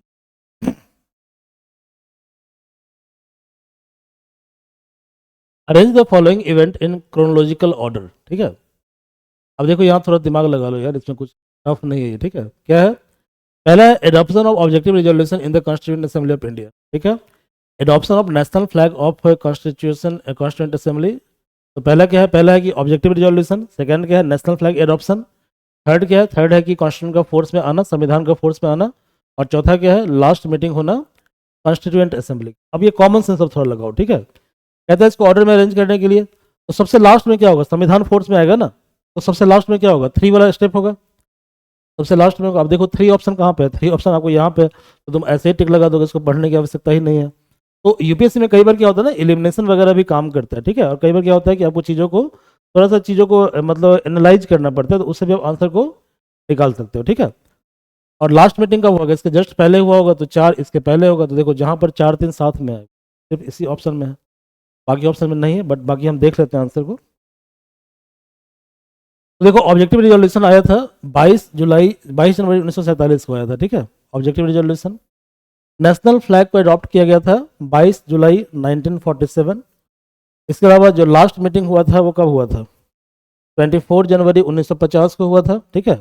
और संविधान फोर्स में कब आया था? 26 जनवरी 1950 को, ठीक है। तो कुछ ऑप्शन में आप एक्स्ट्रा दिमाग लगा सकते हैं, इसका मतलब ये नहीं कि यूपीएससी आसान है, ठीक है। With reference to loss of citizenship consider the following statement. If a person other than a student reside in other country for 5 consecutive years without registering at the Indian consulate, his intention to retain Indian citizenship। तो इसका मतलब ये गलत हो जाएगा, ठीक है, ये गलत होगा। क्या होगा? यदि आप इंडियन सिटीजन है, इंडियन स्टूडेंट है, बाहर पढ़ाई कर रहे हैं मोर देन 5 ईयर के लिए, और यदि आप रजिस्टर्ड नहीं है इंडियन कॉन्सुलेट के अंदर, तो इस केस में आपका सिटीजनशिप क्या होगा? वैस हो जाएगा, ठीक है, आप इंडिया के नहीं रहेंगे, ठीक है। यदि विदेश जा रहे हो पढ़ना, जान लो भैया, ठीक है, पूछ गया जी, पहले जान लो। ऐसा नहीं करना कि ना तुम इंडिया के रहना ना तुम कहीं और के रहना, ये गलत है। ओके ओके, हाँ, तो ये राइट होगा ना, ये राइट होगा, राइट होगा। If a person has shown disloyalty towards the constitution, तो उसका सिटीजनशिप क्या होगा? खत्म कर दिया जाएगा। If an Indian citizen of full age and capacity voluntarily relinquish Indian citizenship through his will, अपने मन से आपने छोड़ दिया, ठीक है, तो मन से छोड़ दोगे तभी आप सिटीजन इंडिया के नहीं रहोगे। If a person illegally traded और communicated with the enemy during war, इसमें भी सिटीजनशिप आपका जा सकता है, ठीक है। तो इसका 1 2 3 4 चारों ऑप्शन, ठीक है, all four statement are right.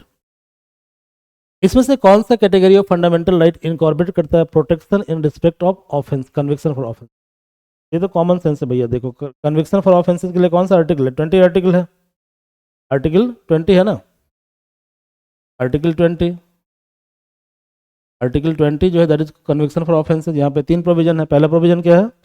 No ex post facto law. इसका मतलब क्या होगा कि यदि कानून हमारे यहाँ नहीं बना हुआ, ठीक है, और हमने क्राइम कर दिया है, तो कानून बना हुआ है ना, हमने क्राइम कर दिया, तो हमको पनिश नहीं किया जाएगा। सिंपल सा एग्जाम्पल, जैसे मान लीजिए किसी को थप्पड़ मारना, ठीक है, वो पनिश, उसके लिए प्रोविजन हमारे यहाँ है कि उसको आपको पनिश नहीं किया जाएगा। तो यदि आपने किसी को थप्पड़ मार दिया तो आपको पनिश नहीं किया जाएगा, ठीक है। बट आपने अभी थप्पड़ मारा और 1 घंटे बाद लॉ आया, ओके, अभी आपको पनिश नहीं किया जाएगा। लेकिन अभी थप्पड़ मार दिया, ठीक है, आपने सामने दोबारा थप्पड़ मार दिया, तो 1 घंटे बाद तो लॉ आ चुका था, तो यू विल गेट पनिश्ड। तो यही है नो एक्स पोस्ट, मतलब कि हमारे यहाँ लॉ जो है वो बैक डेट से लागू नहीं होगा, हमारे यहाँ लॉ रिट्रोस्पेक्टिवली लागू। इसके लिए प्रॉपर वर्ड क्या होता है? Retrospectively, retrospective. अगला है नो डबल जियो पार्टी। तो डबल जियो पार्टी का मतलब एक ही काम के लिए डबल बार सजा नहीं हो सकती है।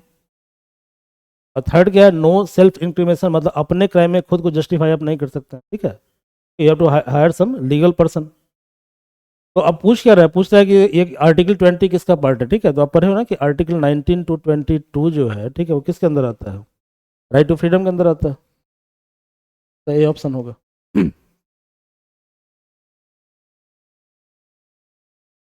यहाँ पे स्टेटमेंट दिया हुआ है कि यूनियन ऑफ स्टेट जो है ये क्या सिग्निफाई कर रहा है, आप समझिए इस चीज को, ठीक है। There are two terms, there are two terms.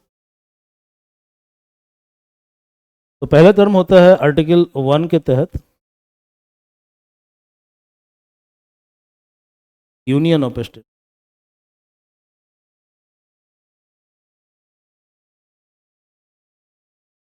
Second होता है territory of India.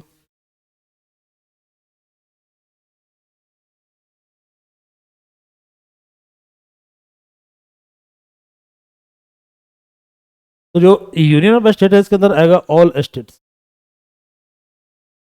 Only states आएगा, ध्यान रखना, ठीक है, all states, all states. But territory of India के अंदर आएगा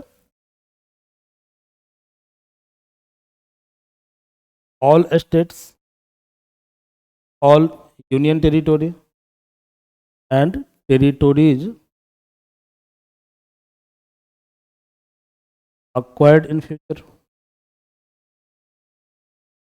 ये तीनों आएगा अक्वायर्ड इन फ्यूचर। अब जो जो सेंटर है, सेंटर और स्टेट के बीच में डिवीजन ऑफ पावर होता है। क्या होता है? डिवीजन ऑफ पावर होता है। तो इन कारणों से सेंटर का स्टेट पे इनडायरेक्ट कंट्रोल होता है, लेकिन सेंटर का डायरेक्ट कंट्रोल होता है किसके ऊपर? यूनियन टेरिटोरी के ऊपर।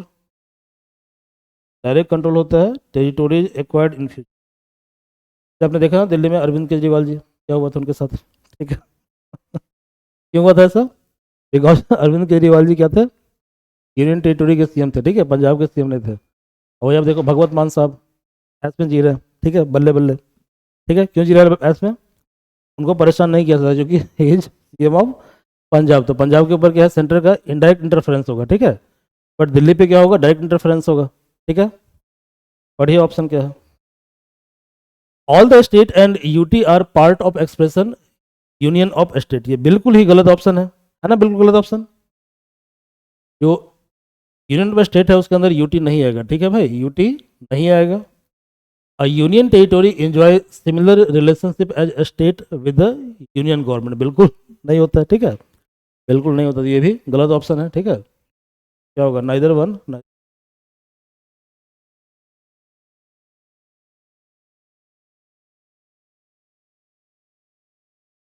73। Which of the following is considered as main reason of Indian Constitution to be called living document? इसका मेन रीजन ये है कि हमारा जो डॉक्यूमेंट है इंडियन कॉन्स्टिट्यूशन है, ठीक है, ये इसको हम टाइम टू टाइम अमेंड करते हैं। इसके अलावा हम क्या करते हैं कि जो भी चेंजिंग फीचर्स है उसको हम एकोमोडेट करते हैं। For example Puttaswamy judgment जब हुआ, ठीक है, क्या हुआ? पुट्टू स्वामी जजमेंट, ये सब दिखाता है ना कि हमारे यहाँ हमारी सोसाइटी कितनी प्रोग्रेसिव है। यहाँ बोला गया कि भाई राइट टू प्राइवेसी जो है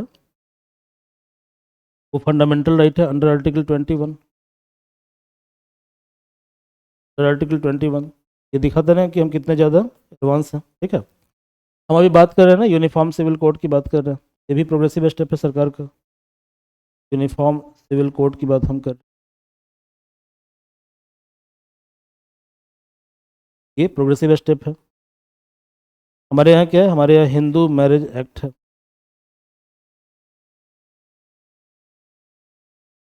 इज ऑल्सो प्रोग्रेसिव स्टेप। पंचायती राज में क्या है? 1/3 रिजर्वेशन है विमेन के लिए minimum.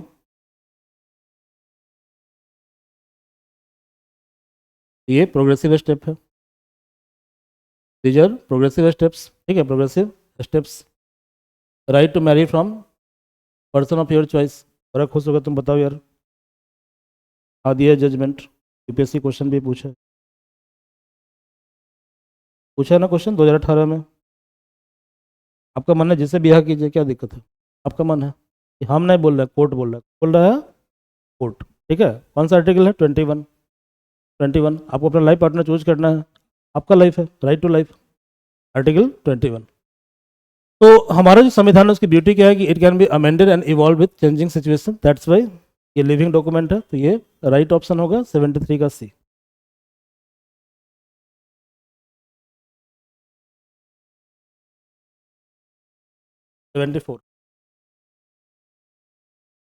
How many of following could come under reasonable restrictions provided by Constitution of freedom of speech? देख लीजिए। Leaked classified material by intelligence officer. Intelligence officer वो क्या करता है कि गवर्नमेंट के डॉक्यूमेंट को क्लासीफाई कर देता है या किसी सीक्रेट क्लासीफाई मतलब क्या डिस्क्लोज कर देता है। तो ये इफेक्ट करता है सिक्योरिटी ऑफ स्टेट और sovereignty and integrity of country को। आप क्या करते हो? लोगों को उकसा के बोलते हो कि बंदूक उठा लो, ठीक है। ये क्या करता है? रिस्ट्रिक्ट करता है। तो यानी कि आप क्या करो? इंसाइट करो लोगों को ना कि आप क्राइम कीजिए, ठीक है। आप पब्लिक ऑर्डर को डिस्टर्ब कर रहे हो ऐसा करके। Speech which can hamper stability of government in Lok Sabha, ठीक है। तो यदि आप चाह रहे हो कि जो एस्टेब्लिश डेमोक्रेटिकली इलेक्टेड गवर्नमेंट है उसको आप डिस्टर्ब करना चाह रहे हो, ठीक है, डिस्टर्ब तो करना चाहिए क्योंकि डेमोक्रेसी में हमारा राइट है कि हम क्वेश्चन पूछे सरकार से, ये गलत नहीं है, लेकिन सरकार को डीस्टेबलाइज करना ये सही नहीं है, ठीक है। यदि आप ऐसा कर रहे हो तो इसका मतलब क्या हुआ, इसका मतलब ये हुआ कि आप कंट्री स्टेट की सिक्योरिटी को थ्रेटन पहुंचा रहे हो या पब्लिक ऑर्डर को आप डिस्टर्ब कर रहे हो। कंटेम्प्ट ऑफ कोर्ट ये पर्टिकुलरली मेंशन है आर्टिकल 19(2) के अंदर। अब पढ़िए क्या है। How many of following could come under reasonable restrictions provided by Constitution to exercise freedom of speech and expression under Article 19(2)? तो leaked classified material by intelligence officer बिल्कुल ये होगा। Giving speech to take up arm ये भी होगा, ये भी restrictions है। स्पीच जो हार्म करता है स्टेबिलिटी ऑफ गवर्नमेंट को ये भी रेस्ट्रिक्टेड है, और कंटेम्प्ट ऑफ कोर्ट ये भी रेस्ट्रिक्टेड है। तो इसका मतलब चारों ऑप्शन राइट होगा। चारों क्या है, रीजनेबल रेस्ट्रिक्शंस के अंदर आता है। यहाँ पे लिखा हुआ है अमेंडमेंट ऑफ कॉन्स्टिट्यूशन के बारे में, अ bill seeking amendment of constitution does not require prior permission of president. बिल्कुल ये राइट है, ठीक है, कि कॉन्स्टिट्यूशन अमेंडमेंट बिल जो होता है, ठीक है, इसमें प्रेसिडेंट के प्रायर रिकमेंडेशन की आवश्यकता नहीं है, ठीक है। All constitution amendment bill must be ratified by half of state. देखो पहले तुमने क्वेश्चन बनाया था कि only those constitution amendment bill which क्या कहते हैं इफेक्ट फेडरल प्रोविजन। ओके, तो सिर्फ ऐसा कॉन्स्टिट्यूशन अमेंडमेंट बिल जो क्या करता है फेडरल प्रोविजन को डिस्टर्ब करता है, ठीक है, ये सॉरी से रिलेटेड होता है। ओके, तो वहाँ पे हाफ ऑफ स्टेट रेटिफिकेशन चाहिए, अदरवाइज नहीं चाहिए। तो यहाँ लिखा है कि all constitution amendment bill must be ratified by half of state, ये बिल्कुल गलत है। तो क्या होगा, ओनली वन होगा, तो दिस इज राइट। 76 यहाँ पे कुछ स्टेटमेंट दिया हुआ है कि PM shall hold office during pleasure of the president, ये राइट है। Okay, union council of minister shall hold office during pleasure of prime minister, okay, ये भी राइट है। Resignation of council of minister in state necessarily leads to, ये गलत है, ठीक है। यदि काउंसिल ऑफ मिनिस्टर जो है यदि उसका रिजिग्नेशन हो जाता है इसका मतलब नई सरकार बन सकती है वहाँ पे। ओके, यानी कि तीसरा गलत है, 1 राइट है, 2 राइट। अगला क्या है, 77 3 इज इनकरेक्ट, ठीक है। 1 2 क्यों बोल रहा है नॉट करेक्ट भाई,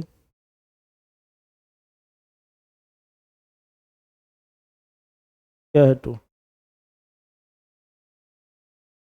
ओ आई एम सॉरी 2 इनकरेक्ट है, ठीक है, याद ध्यान दीजिए। क्या लिखा है, प्लेजर ऑफ प्राइम मिनिस्टर लिखा हुआ है, आई एम सॉरी, क्या लिखा हुआ है, प्लेजर ऑफ प्राइम मिनिस्टर, ये गलत है 2, ठीक है, 2 गलत है। ऑन प्लेजर ऑफ प्रेसिडेंट होगा, प्राइम मिनिस्टर नहीं होगा, ध्यान रखिएगा, article 75।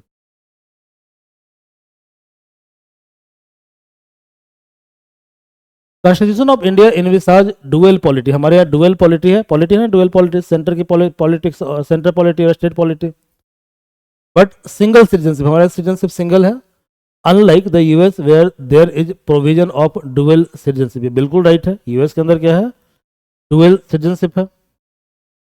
While all citizens of India, irrespective of a state in which they live or born, reside, enjoy the same political civil right of citizenship, in the US, discrimination can be based on states। बिल्कुल right है। US के अंदर क्या है कि 2 तरह का citizenship है, तो किसी पर्टिकुलर स्टेट के आप सिटीजन है तो इस आधार पे क्या होगा, अगले सिटीजनशिप अगले स्टेट के अदर स्टेट के अंदर आप उस प्रिविलेज को एंजॉय नहीं कर सकते हैं। इंडिया के अंदर क्या है कि you can enjoy same kind of privilege क्या कहते हैं अक्रॉस ऑल द स्टेट्स। तो ये बिल्कुल राइट है, दोनों राइट है, बोथ 1 and 2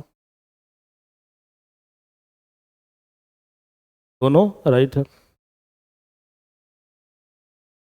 यहाँ पे गवर्नमेंट ऑफ इंडिया एक्ट 1919 के बारे में दिया है, पहले इसके बारे में पढ़ लेते हैं, ठीक है। तो गवर्नमेंट ऑफ इंडिया एक्ट 1919 का फीचर क्या है कि dyarchy in the province. Dyarchy का मतलब क्या होता है, डबल गवर्नमेंट, ठीक है। तो जो डबल गवर्नमेंट है इसको बोलते हैं डायरकी। तो डायरकी लाया गया प्रोविंशियल लेवल पे, ध्यान रखिएगा, सेंट्रल लेवल पे नहीं लाया गया था, ठीक है। तो वहाँ पे क्या हुआ कि जो सब्जेक्ट ऑफ लेजिस्लेशन को 2 पार्ट में डिवाइड कर दिया गया, ट्रांसफर्ड लिस्ट और रिजर्व लिस्ट।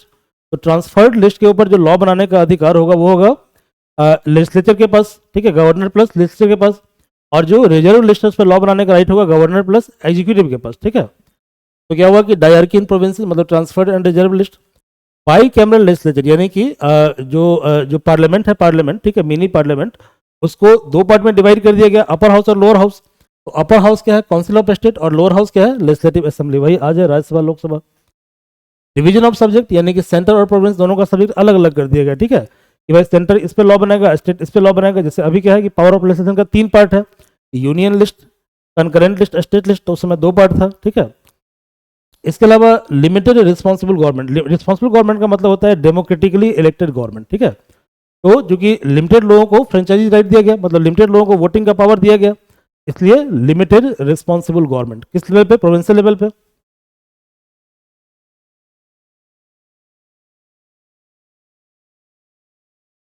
इसके अलावा हाई कमिश्नर फॉर इंडिया का ऑफिस एस्टैब्लिश किया गया लंदन में, पब्लिक सर्विस कमीशन का गठन किया गया, और लेजिस्लेचर को इनलार्ज किया गया, मतलब कि मोर इलेक्टेड मेंबर, और मॉन्टेग्यू डिक्लेरेशन के आधार पे जो है ये रिफॉर्म आया था, ठीक है।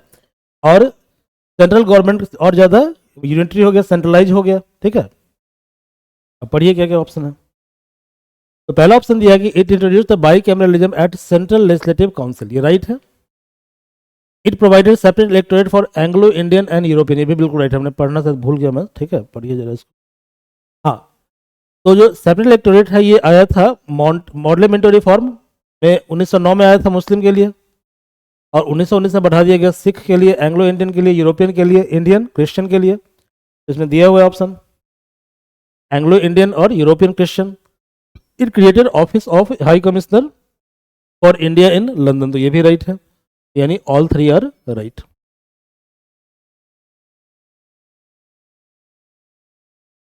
Federalism balance between fundamental right and DPSP, separation of power between legislative, executive and judiciary, supremacy of parliament, इसमें से कौन कौन सा बेसिक स्ट्रक्चर ऑफ क्वेश्चन का पार्ट है, ठीक है।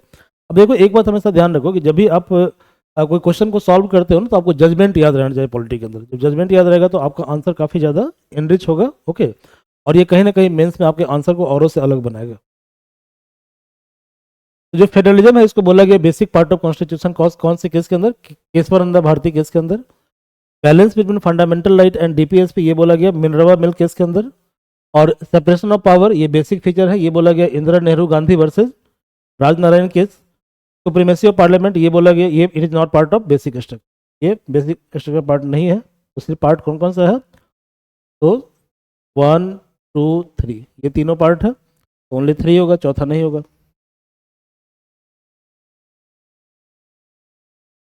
गवर्नमेंट ऑफ इंडिया 1935 के बारे में कुछ स्टेटमेंट यहाँ पे दिया हुआ है, ठीक है, इसको पहले पढ़ लेते हैं क्या क्या फीचर है गवर्नमेंट ऑफ इंडिया 1935 का। तो गवर्नमेंट ऑफ इंडिया 1935 जो है introduced by cameral federal legislature with council of state and federal assembly, ठीक है। तो काउंसिल ऑफ स्टेट मतलब राज्यसभा, और फेडरल असेंबली का मतलब पार्लियामेंट, सॉरी लोकसभा। तो पहला स्टेटमेंट करेक्ट है। The princely state were given disproportionate representation, मतलब कि प्रिंसली स्टेट से क्या होगा, पॉपुलेशन के आधार पर, ठीक है, मेंबर्स चुने जाएंगे लेजिस्लेटिव असेंबली के अंदर, ठीक है। तो प्रिंसली स्टेट से कितने मेंबर आएंगे ये डिसाइड करेगा कि उनके यहाँ कितना ज्यादा पॉपुलेशन है, उसके आधार पर होगा, ठीक है। At the provincial level, the governor retained wide power regarding veto over legislative action and authority. तो स्टेट प्रोविंस मतलब स्टेट, तो स्टेट लेवल पे गवर्नर के पास ज्यादा पावर था, तो गवर्नर क्या कर सकता है, ऑर्डिनेंस इशू कर सकता है। गवर्नेंस क्या कर सकता है कि कोई बिल पार्लियामेंट में पास हो गया उसके ऊपर वीटो लगा सकता है, ठीक है, मतलब उसको पास हो गया फिर भी उसको पास नहीं होने दे सकता है। अगला है कि governor general and governor were appointed by British government, ठीक है, but they were not responsible to Indian legislature, जो मतलब भारत का जो लेजिस्लेचर है उसके टुवर्ड्स वो रिस्पॉन्सिबल नहीं है, क्योंकि उनका जो चयन हो रहा है ब्रिटिश लेजिस्लेचर द्वारा किया जा रहा है, तो they were responsible to British crown, ठीक है। अब पढ़िए ऑप्शन क्या क्या है। तो it provided for bicameral federal legislature in which princely state were given disproportionate weightage, तो ये राइट है बिल्कुल। At provincial administration level the governor could veto legislative action, तो ये भी राइट है। Governor general and governor were appointed by British government, ये right है। And were responsible to central and provincial legislative assembly, ये बिल्कुल गलत है, ठीक है, they were responsible to British crown. तो क्या होगा 1 2 1 2। Third schedule, very very important, third schedule, ठीक है, इसमें किस तरह का ओथ है, अब थोड़ा दिमाग लगा लोगे भाई तो क्वेश्चन तुमसे बन जाएगा, ठीक है, इसमें दिमाग लगाने की आवश्यकता है। हमेशा याद रखो कि जो कंपटीशन में है उसका ओथ हमने रखेंगे, ठीक है, जो ऑलरेडी कंपीट कर चुका है सिर्फ उसका ओथ इसमें कवर होगा। यहाँ पे कौन कौन सा कंपटीशन में, तो कंपटीशन में कौन है, candidate for election to legislative of state, मतलब कि वो क्या कर रहा है, वो फाइट कर रहा है एमएलए बनने के लिए, ठीक है, और candidate for election to parliament, वो एमपी बनने के लिए पार्टिसिपेट कर रहा है। तो इन दोनों को छोड़कर जो मेंबर बन चुका, जो कंप्लीट कर चुका, सबका ओथ होगा। तो a member of legislation of state, इसका ओथ होगा। Member of parliament, president of India, जज ऑफ सुप्रीम कोर्ट, इस सबका ओथ होगा। तो 1 3 को काट दो, 1 3 कहाँ कहाँ देखो, 1 3 को काटने के बाद क्या क्या बचेगा बताओ, 2 4 5 6, ये होगा, बी होगा।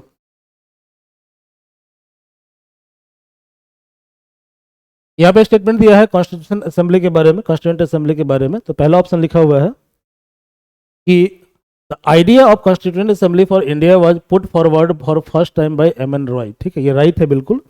एम एन रॉय जो है, इन्होंने सबसे पहले आइडिया दिया था किस चीज़ का, कॉन्स्टिट्यूंट असेंबली ऑफ इंडिया का। ठीक है, M N Roy was also first Comintern of India. Comintern का मतलब क्या होता है, कम्युनिस्ट ब्रदरहुड, इसको बोलते हैं कॉमिंटर्न। ठीक है भाई, तो इन्होंने ये भी आइडिया दिया था, first Comintern of India, he was first Comintern of India, he was pioneer of communist movement in India. Getting my point? He was pioneer of communist movement in India. Getting my point? और इन्होंने सबसे पहली बार idea दिया था constituent assembly का idea. Okay, थोड़ा 1 minute.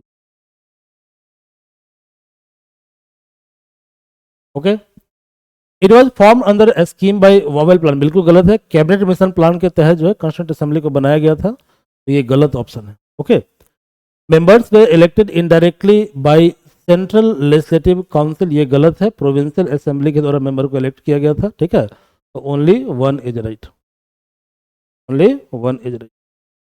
तो लिखा हुआ है नवंबर 1946 में कैबिनेट मिशन प्लान के तहत क्रिएट किया गया था। मेंबर का इनडायरेक्ट इलेक्शन हुआ था by member of provincial legislative assembly. ठीक है,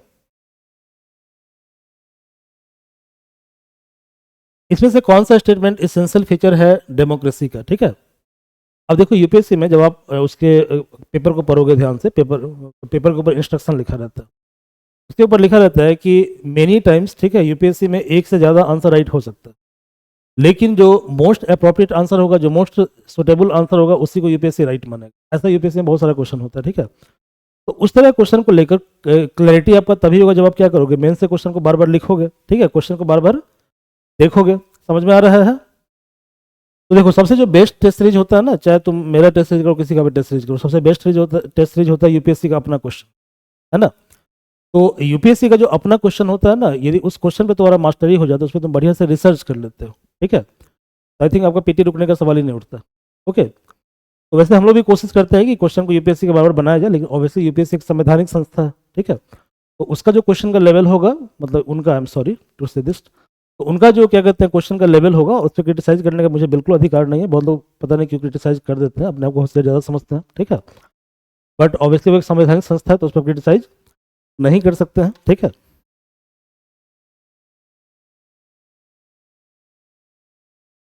उस तरह क्वेश्चन हम लोग नहीं बना सकते हैं। अगर समझ में, हम लोग कोशिश करते हैं कि यूपीएससी के आसपास रहे, उसके क्लोज आने की कोशिश करें। ठीक है,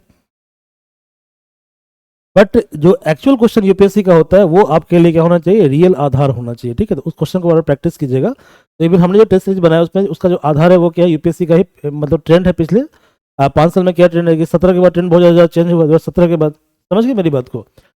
तो जब चारों आंसर काफ़ी क्लोज होता है, इस तरह का 10-12 क्वेश्चन यूपीएससी में हर एक साल होता है। ठीक है, और वही क्वेश्चन निर्णायक होता है, वही आपके रिजल्ट को डिसाइड करता है। कई बार उससे आप फेल भी हो जाते हो और पास भी हो जाते हो। ठीक है, तो जैसे इसी क्वेश्चन को आप देखो, इस क्वेश्चन में कह रहा है कि इसमें से कौन सा इसेंशियल फीचर है डेमोक्रेसी का। पहला है रिटन कॉन्स्टिट्यूशन, तो ये कोई जरूरी नहीं है, क्योंकि यूके के अंदर डेमोक्रेसी है और वहाँ पे कॉन्स्टिट्यूशन क्या है, अनरिटन है। ठीक है, तो पहला तो चलो गलत हमने कर दिया, कोई दिक्कत नहीं। लेकिन सेकंड है फ्री एंड फेयर इलेक्शन, और थर्ड है पार्लियामेंट्री सिस्टम ऑफ गवर्नमेंट, और चौथा है रिपब्लिक फॉर्म ऑफ गवर्नमेंट। अब ये तीनों आंसर राइट है। ठीक है, लेकिन जब तक इलेक्शन फ्री और फेयर नहीं होगा, तो क्या गवर्नमेंट, जो पार्लियामेंट्री फॉर्म ऑफ गवर्नमेंट होगा, ठीक है, क्या वो आपके वेस्टेड इंटरेस्ट के लिए काम करेगा, वो डेमोक्रेटिकली काम करेगा? नहीं काम करेगा ना। ठीक है, जैसे क्रोनिंग कैपिटलिज्म आजकल हो रहा है। क्रोनिक कैपिटलिज्म का मतलब क्या होगा कि सरकारें बन रही है बिजनेसमैन के सपोर्ट से।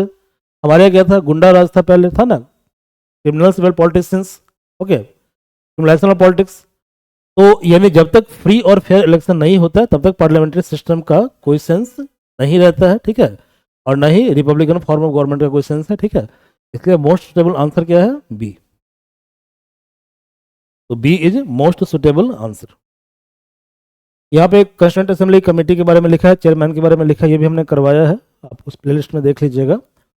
तो पहला है स्टेट कमेटी जवाहरलाल नेहरू, ठीक है। सेकंड है rule of procedure committee Vallabh भाई पटेल, और थर्ड है steering committee doctor Rajendra Prasad, ठीक है। तो देखो जो पेयर 2 है वो इनकरेक्ट है। जो रूल्स ऑफ प्रोसीजर कमेटी है इसके चेयरमैन है डॉक्टर राजेंद्र प्रसाद, तो ये गलत है, ठीक है। बाकी राइट।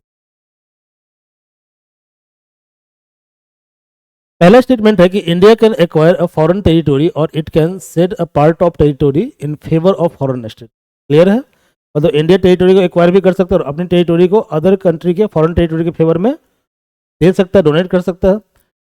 क्योंकि इंडिया एक सोवरेन कंट्री है, तो sovereign in the preamble of Indian constitution means there is no authority above India and India is free to conduct its affair, ठीक है।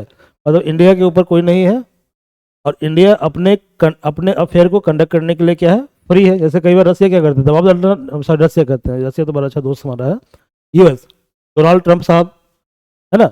ये डोनाल्ड ट्रंप साहब जो है कि बार बार क्या करते हैं, बार बार करते हैं ना कि बार बार जो है उल्टा पुल्टा बयान देते रहते हैं, इंडिया को फोर्स करते हैं कि you should purchase oil from you should not purchase oil from Russia.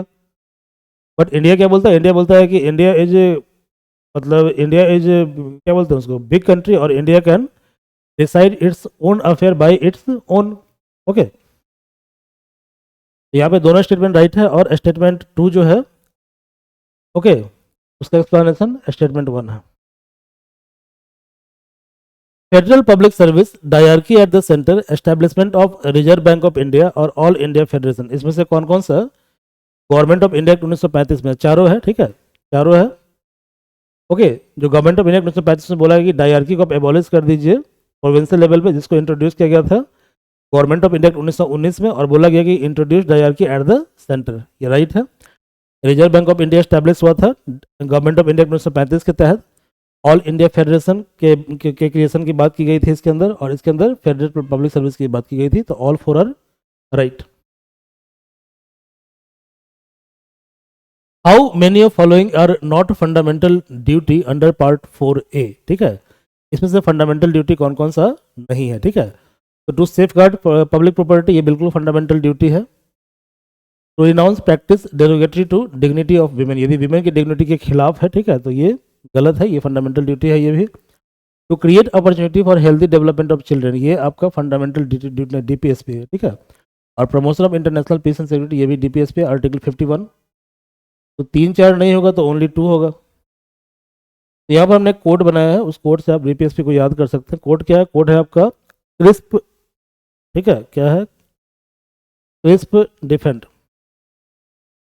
Crisp defend. इस कोड से आप फंडामेंटल ड्यूटी को याद कर सकते हैं।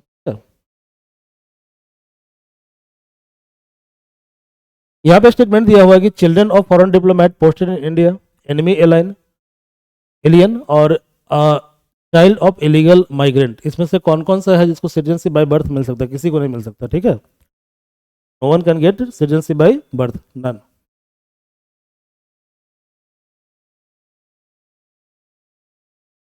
तो देखिए क्या कहता है, जो सिटीजनशिप एक्ट 1955 है, ये कहता है कि those born in India on and after 3 दिसंबर 2004, जिनका भी जन्म 3 दिसंबर 2004 के बाद हुआ है, ठीक है, बाद हुआ है, वो इंडिया का सिटीजनशिप तभी होगा जब both of their parent are citizen of India and one of whose parent is citizen of India and other is not illegal migrant at the time of their birth.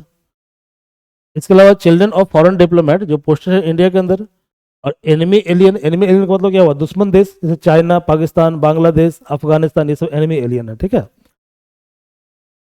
Can not acquire Indian citizenship by birth, तो option D भी क्या है, correct है। Option D मतलब all, none. Financial emergency के बारे में यह स्टेटमेंट है, ठीक है। Once approved by parliament the financial emergency continues infinitely till it is revoked, ये राइट है। एक बार जब फाइनेंशियल इमरजेंसी आ जाता है, ठीक है, तो जब तक इसको रिवोक नहीं किया जाएगा ये कंटिन्यू रहेगा, ठीक है।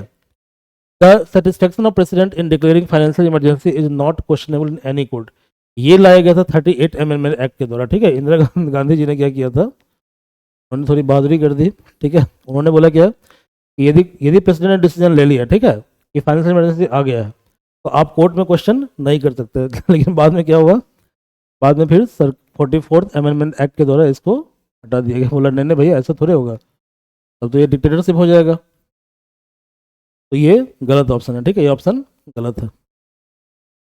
Resolution to revoke financial emergency require approval of Lok Sabha by simple majority, तो ये राइट है। ये मतलब फाइनेंशियल इमरजेंसी को लाने के लिए और रिवोक दोनों के लिए सिंपल मेजोरिटी चाहिए। No financial emergency has been declared so far, तो ये भी राइट है। बट ये गलत भी हो सकता है क्योंकि जो रिवोक किया जाता है किसी तरह की इमरजेंसी को, इसमें दोनों चीज़ें होती है, ठीक है। लोकसभा के रिजोल्यूशन से भी रिवोक होता है और प्रेसिडेंट जब चाहे उसको रिवोक कर सकता है विदाउट लोकसभा के अप्रूवल के। देख लो ऑप्शन क्या क्या है। हाँ देखो, आर्टिकल 360 ये इंपावर करता है प्रेसिडेंट को कि फाइनेंशियल इमरजेंसी लगा सकता है। 38 अमेंडमेंट एक्ट 1975 इसने बोला कि सेटिस्फेक्शन ऑफ प्रेसिडेंट जो है वो क्या है, फाइनल और कंक्लूसिव है और इसको कोर्ट पे क्वेश्चन नहीं कर सकते। लेकिन इस प्रोविजन को बाद में हटा दिया गया 44th अमेंडमेंट एक्ट के द्वारा और बोला गया नहीं, प्रेसिडेंट का जो डिसीजन है, सेटिस्फेक्शन है, that is subject to judicial review. Proclamation declaring financial emergency must be approved by both the houses of parliament from 2 month, अलग चीज था। हाँ, सिंपल मेजोरिटी। ओके, तो it is revoke by president at any time, ठीक है। तो इसमें president भी टर्म होगा, इसलिए वहां पे तीसरा ऑप्शन भी क्या होगा, गलत होगा, ठीक है। समझ गए बात को। और चौथा क्या है कि अभी तक इंडिया के अंदर फाइनेंशियल इमरजेंसी अभी तक नहीं आया है। इवन 1991 में इकोनॉमिक सिचुएशन हमारा बहुत ज़्यादा खराब हो गया था, हमारे यहाँ बैलेंस ऑफ पेमेंट क्राइसिस आ गया था 1991 में। इसके बावजूद भी थैंक्स डॉक्टर मनमोहन सिंह जी, ठीक है, कि हमारे यहाँ फाइनेंशियल इमरजेंसी नहीं आया, ठीक है। ओके, यहाँ पे कुछ स्टेटमेंट दिया हुआ है कि influence of government of India 1935, single constitution for both centre and state, catering to the need of huge population of the country. इसमें से कितना रीजन है, जो रीजन है हमारा संविधान का बहुत बड़ा होने का, ठीक है। हमारा संविधान क्या बहुत बड़ा है, ठीक है। हमारे संविधान को बोला जाता है एलिफेंटाइन साइज, ठीक है, काफ़ी बड़ा साइज का है। तो देखो ये तो रीजन है कि गवर्नमेंट ऑफ इंडिया 1935 जो है उससे इन्फ्लुएंस है, और सेंट्रल स्टेट दोनों का अलग अलग संविधान नहीं है, दोनों का एक ही संविधान है, ठीक है। बट ह्यूज पॉपुलेशन तो ये रीजन नहीं है, ठीक है। 1 2 is right, only 2 is right. How many of following element form the part of basic structure of constitution, ये काफी इंपॉर्टेंट है। तो मैंने क्या बताया था, मैंने बताया था कि केशवानंद भारती जजमेंट के अंदर क्या हुआ था, डॉक्ट्रिन ऑफ बेसिक स्ट्रक्चर ये सेटअप हुआ था, ठीक है। लेकिन various judgement of supreme court के द्वारा इसको जो है अपडेट किया जाता है टाइम टू टाइम, ठीक है। तो पहला क्या है, पहला है सेक्युलर करेक्टर। तो ये बोला गया था कौन से केस के अंदर, ये बोला गया था आपको कौन से केस के अंदर, ये बोला गया था आपको एसआर बोम्मई केस में बोला गया था, ठीक है। ये जरा देख, हाँ ये केस आप याद कर लीजिए, it is very very important. तो सेक्युलर करेक्टर बोला गया था एसआर बोम्मई केस के अंदर। सेपरेशन ऑफ पावर ये बोला गया था इंदिरा गांधी वाले केस में। इफेक्टिव एक्सेस टू जस्टिस ये बोला गया था केशवानंद भारती केस के अंदर। Writ jurisdiction of supreme court ये बोला गया था एल चंद्र कुमार केस में। और सोशलिस्ट स्टेट ये बोला गया था मिनरवा मिल केस 1980, ठीक है, मिनरवा मिल केस 1980। तो सेक्युलर करेक्टर ये है, सेपरेशन ये भी है, इफेक्टिव जस्टिस ये भी है, ये भी है, ये भी है, तो पांचों है। All 5 are part of basic structure. With reference to article 12 of constitution, state का मतलब क्या क्या होता है, ठीक है, वेरी गुड क्वेश्चन। और ये स्टेट का मतलब होता है सेंट्रल गवर्नमेंट और पार्लियामेंट ऑफ इंडिया। स्टेट का मतलब होता है स्टेट गवर्नमेंट और स्टेट लेजिस्लेचर। और स्टेट का मतलब होता है लोकल गवर्नमेंट, लोकल अथॉरिटी, ठीक है, लोकल अथॉरिटी। लेकिन 1991 में क्या हुआ, हमारे यहाँ पीपीपी आया, पब्लिक प्राइवेट पार्टनरशिप आया, एलपीजी रिफॉर्म आया। 1991 में क्या हुआ, 1991 में हमारे यहाँ आया एलपीजी रिफॉर्म। तो अब क्या होता है कि बहुत सारा काम जो उसको आउटसोर्स किया जाता है प्राइवेट सेक्टर को, ठीक है। तो इन कारणों से बहुत सारा जो जजमेंट है कोर्ट का, जैसे कि Rajasthan electricity board 1967, R D Shetty 1979, Ajay हासिया केस 1981, वहाँ पे सुप्रीम कोर्ट ने ये कहा कि स्टेट का जो डेफिनेशन है it is also cover statutory body, government company और एजेंसी परफॉर्मिंग पब्लिक फंक्शन, ठीक है। आ रहा समझ में। तो पढ़िए क्या है, पार्लियामेंट एंड स्टेट लेजिस्लेचर ये होगा, यूनियन एग्जीक्यूटिव और स्टेट एग्जीक्यूटिव ये भी होगा, म्यूनिसिपैलिटी पंचायत तो ये हो गया सेंट्रल लेजिस्लेटिव, ये हो गया स्टेट एग्जीक्यूटिव, ये हो गया एग्जीक्यूटिव, ये हुआ लेजिस्लेटिव, ठीक है, ये हुआ एग्जीक्यूटिव, और ये हुआ लोकल गवर्नमेंट अथॉरिटी, ये हुआ स्टैट्यूटोरी बॉडी, ओएनजीसी, एलआईसी, ये सब स्टैट्यूटोरी बॉडी है। All 4 are right. With reference to major committee appointed by constituent assembly, ठीक है, यहाँ पे कुछ स्टेटमेंट दिया हुआ है। पहला है union constituent committee B R Ambedkar, provincial constituent committee Sardar Patel, advisory committee on fundamental right, minority, tribal and scheduled excluded area J L Nehru, ठीक है। ये सरदार पटेल होगा, ठीक है, ये जो होगा ये सरदार पटेल होगा, ठीक है। तो तीसरा तो बिल्कुल गलत है, ठीक है, तीसरा गलत है, सिर्फ 1 2 राइट है। 1 2 चेक कर लेते हैं, नहीं 1 भी गलत है, ठीक है। पेयर 1 जो है इनकरेक्टली मैच है। पेयर 1 में क्या होगा, जवाहरलाल नेहरू होगा, ठीक है। तो जो एक यूनियन कॉन्स्टिट्यूंट कमेटी है उसके चेयरमैन कौन है, पंडित जवाहरलाल नेहरू। और पेयर 3 भी गलत है, इसके चेयरमैन कौन है, सरदार पटेल है, ठीक है, सरदार पटेल है। तो 1 3 गलत है, ठीक है। इसके हैं पंडित जेएल नेहरू, पंडित जवाहरलाल नेहरू।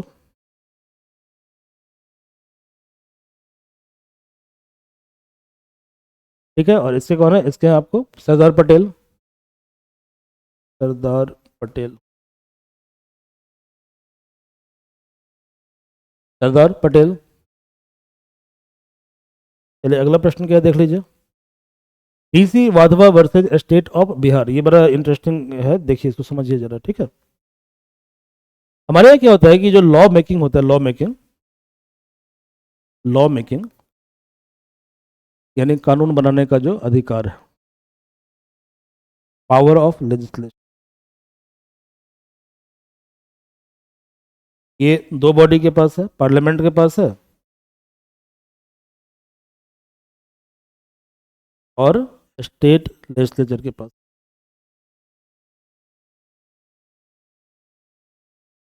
लेकिन हमारे यहाँ लॉ बनाने का एक एक्स्ट्रा ऑर्डिनरी पावर है, ठीक है। जब मान लीजिए हाउस सेशन में नहीं है और सिचुएशन कुछ इमरजेंसी आ गया, ठीक है, अर्जेंट नीड हो गया, तो इस केस में एक लॉ बनाने का क्या कहते हैं पावर है, उसको बोलते हैं ऑर्डिनेंस पावर। क्या बोलते हैं, ऑर्डिनेंस पावर।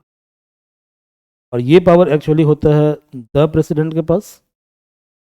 और द प्रेसिडेंट का मतलब हुआ PM plus council of minister ही हुआ, क्योंकि प्रेसिडेंट क्या होता है, रबर स्टाम्प होता है, और गवर्नर, तो गवर्नर का मतलब CM plus council of minister. तो बिहार में एक बड़ा इंटरेस्टिंग केस हुआ, उस केस में क्या हुआ कि एक ही ऑर्डिनेंस को जो है, ठीक है, एक ही शब्द को यूज करते हुए, ठीक है, बार बार उसको प्रोमलगेट किया गया, प्रोमलगेट मतलब फोर्स में लाना, फोर्स में लाया गया, ठीक है। तो सुप्रीम कोर्ट ने बोला कि यदि आप, कोर्ट ने ऐसा बोला, आई एम सॉरी देखना पड़ेगा कौन सा कोर्ट है, तो कोर्ट ने ऐसा बोला कि यदि आप ऐसा कर रहे हैं कि एक ही ऑर्डिनेंस को हाउस को बाईपास करके, ठीक है, बार बार पास कर रहे हैं, तो कहीं ना कहीं ये फ्रॉड है। क्या है ये, फ्रॉड है। और कहीं ना कहीं ये अनकॉन्स्टिट्यूशनल, असंवैधानिक है। क्या है ये, असंवैधानिक है, असंवैधानिक है। तो इस क्वेश्चन को हम पढ़ लेते हैं, क्या है। हाँ, the landmark case of DC Wadhwa versus state of Bihar 1986, supreme court, ठीक है, सुप्रीम कोर्ट ने क्या कहा, सुप्रीम कोर्ट ने कहा कि misuse of president rule under article 356 of the, ये तो बात ही नहीं की इन्होंने, ठीक है, वाधवा केस ऑर्डिनेंस के बारे में, तो ये गलत ऑप्शन है। The repeated promulgation of ordinance by executive bypassing legislature, ये बिल्कुल राइट है। The constitutional validity of reservation in promotion, ये भी नहीं है, ठीक है।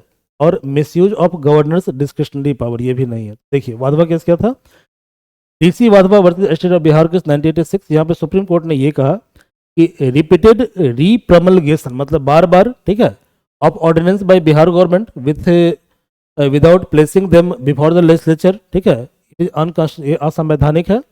और ये एक तरह से क्या है, फ्रॉड है संविधान के साथ।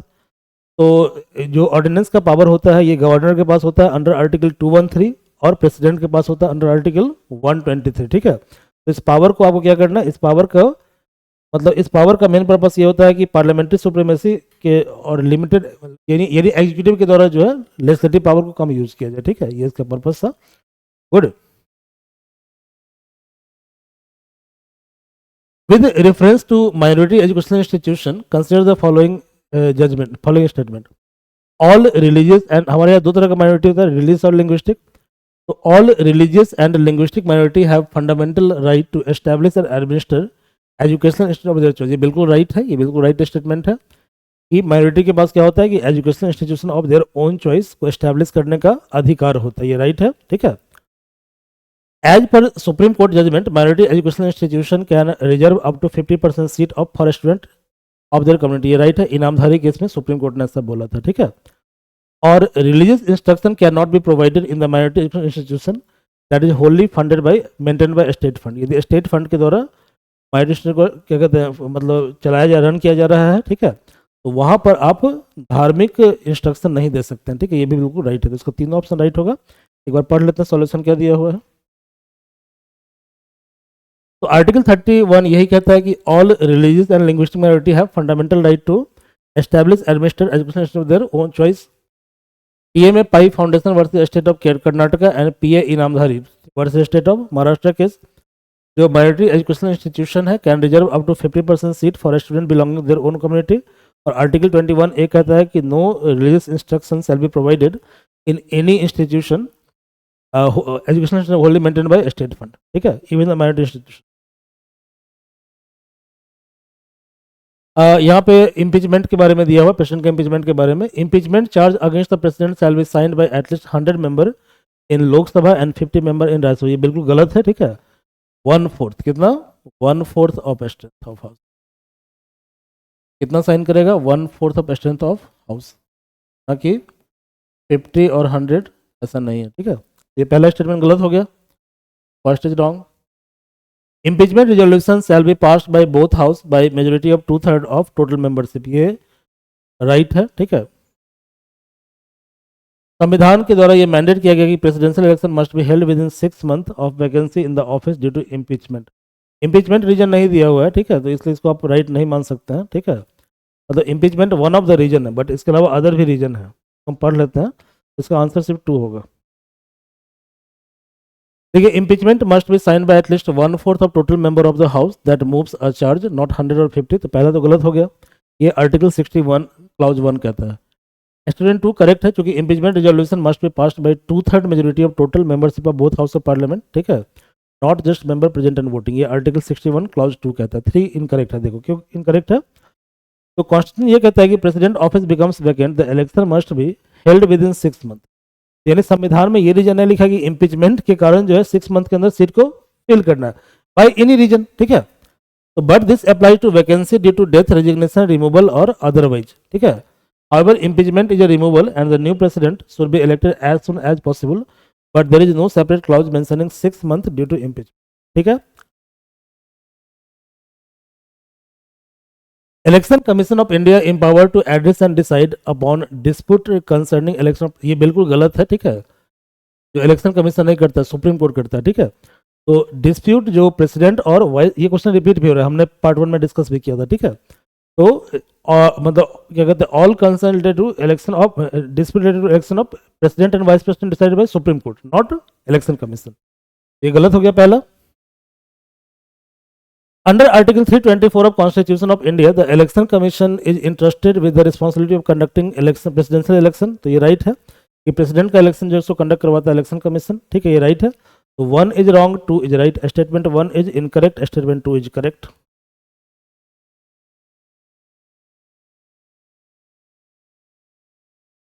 यहाँ पे स्टेटमेंट दिया हुआ है ordinance making power of governor के बारे में। He can promulgate ordinance when the state legislative assembly is not in session. ये राइट है। मैंने क्या बताया था कि इमरजेंसी सिचुएशन में जब हाउस सिस्टम में नहीं रहता है, ठीक है, तभी ऑर्डिनेंस आता है। तो ये पहला स्टेटमेंट राइट है। Ordinance must be approved by legislative assembly 6 month, ये गलत है। ठीक है, तो इसको समझिए जरा कॉन्सेप्ट क्या है।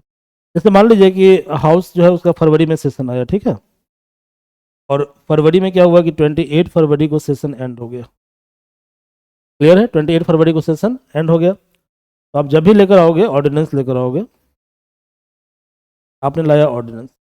अब जून में क्या हुआ, स्टार्ट हो गया मानसून सेशन 1 जून को। तो 1 जून से 14 जून के बीच में, ठीक है, मतलब कि 2 सप्ताह के बीच में, सॉरी 6 वीक, 6 वीक मतलब 1.5 महीना। 1 जून से जब भी होगा 1.5 महीना, ठीक है, मतलब 15 जुलाई तक। 6 वीक के बीच में क्या करना है, ये जो ऑर्डिनेंस है इस पर वोटिंग करवा लेना है, अदरवाइज ऑर्डिनेंस क्या होगा, ऑटोमेटिकली लैप्स कर जाएगा। ठीक है, तो यहाँ पे 6 मंथ नहीं होगा, 6 वीक होगा, इसलिए ये ऑप्शन गलत हो जाएगा। ठीक है, ओनली 1 इज राइट। सोल्यूशन आप लोग पढ़ लीजिएगा, हम लोग PDF प्रोवाइड कर देंगे आपको। हमारे वेबसाइट में कुछ प्रॉब्लम चल रहा है थोड़ा सा, ठीक है, तो जैसे वेबसाइट का प्रॉब्लम फिक्स होता है we will upload all the PDF file in description section. Okay, तो आप डिस्क्रिप्शन सेक्शन से डायरेक्टली वेबसाइट पे चले जाइएगा और वहाँ से उसको डाउनलोड कर लीजिएगा, या हमारे ऐप पे चले जाइएगा, ऐप से डाउनलोड कर लीजिएगा। ऐप पे भी वर्क चल रहा है, ठीक है, it will take some time. Okay, in the context of Rajya Sabha consider the following statement. Rajya Sabha is continuing chamber and not subject to dissolution. ये बिल्कुल राइट है। ठीक है, कि राज्यसभा डिजॉल्व नहीं होता है, लोकसभा डिजॉल्व होता है। ठीक है, तो राज्यसभा क्या कंटिन्यूइंग चैम्बर है, ठीक है, वो डिजॉल्व नहीं होता है। Okay, constitution has fix the term of office of member Rajya Sabha to be 6, ये गलत है, ठीक है। जो आरपीए एक्ट है, कौन सा एक्ट है, आरपीए एक्ट, आरपीए एक्ट है, उसने टर्म को फिक्स किया है, तो ये गलत स्टेटमेंट है। 1/3 of member retire every year, तो ये राइट है, ये राइट है, ठीक है, राइट है, तो 1/3 राइट है, ठीक है। इसका सी ऑप्शन होगा, पढ़ लीजिए क्या है, देख लीजिए। Constitution has not fix the term of office of member of Rajya Sabha and left it to parliament, कौन डिसाइड करेगा, पार्लियामेंट डिसाइड करेगा। तो पार्लियामेंट ने क्या किया, कानून पास किया, कौन सा कानून लाया, कानून का नाम था रिप्रेजेंटेशन ऑफ पीपल एक्ट 1951। तो इसमें बोला गया कि term of office of member Rajya Sabha जो होगा वो 6 ईयर होगा, ठीक है, यानी मेंबर का टर्म होगा 6 ईयर, हाउस का टर्म नहीं होगा, ठीक है, हाउस का कंटिन्यूइंग चैम्बर होगा। इसके अलावा empower the president of India to curtail the term of member chosen in the first Rajya Sabha, मतलब पहले राज्यसभा के अंदर जो मेंबर इलेक्ट हुआ उसके टर्म को कर्टेल किया गया, ठीक है। India is considered a federal system but has a strong centre, ठीक है, okay okay. The state are given representation in Rajya Sabha on the basis of population, ठीक है, ये दोनों स्टेटमेंट राइट है। इंडिया क्या है, फेडरल सिस्टम है, ठीक है, with unitary feature, meaning centre क्या है, ज़्यादा पावरफुल है स्टेट की तुलना में, और राज्यसभा के अंदर जो सीट का एलोकेशन होता है वो इस आधार पे होता है कि कौन से स्टेट का पॉपुलेशन कितना ज़्यादा है, ठीक है। जैसे सिक्किम से एक ही मेंबर है, गेटिंग माई पॉइंट। तो इस तरह से we have finished the discussion of test 1, ये हमारा कंप्लीट हो गया, ओके। तो वेरी वेरी थैंक यू। और ऐसे ही हम लोग क्या करेंगे, हम लोग डिस्कशन स्टार्ट करेंगे टेस्ट 2 का। So kindly be on touch और क्या कहते हैं, बी इन कॉन्टेक्ट, ओके। तो टेस्ट 2 जो है आई थिंक इसका हुआ था, मैं भूल रहा हूँ कौन सा टॉपिक था, हिस्ट्री का टेस्ट हुआ था। And today was test 3 that was of Indian polity entire syllabus, okay. तो gradually all videos will be updated in YouTube class section, okay. और यदि पॉलिटी का फर्दर आपको जानकारी चाहिए तो पॉलिटी के अंदर यूट्यूब की जो क्लास सेक्शन है वहाँ पर एक प्लेलिस्ट था पहले, उसी को अब यूट्यूब में क्लास बना दिया गया, दैट इज इंडियन पॉलिटी, वहाँ से पूरे क्लास को आप कर सकते हैं। तो very very thank you for your patience, thank you very much.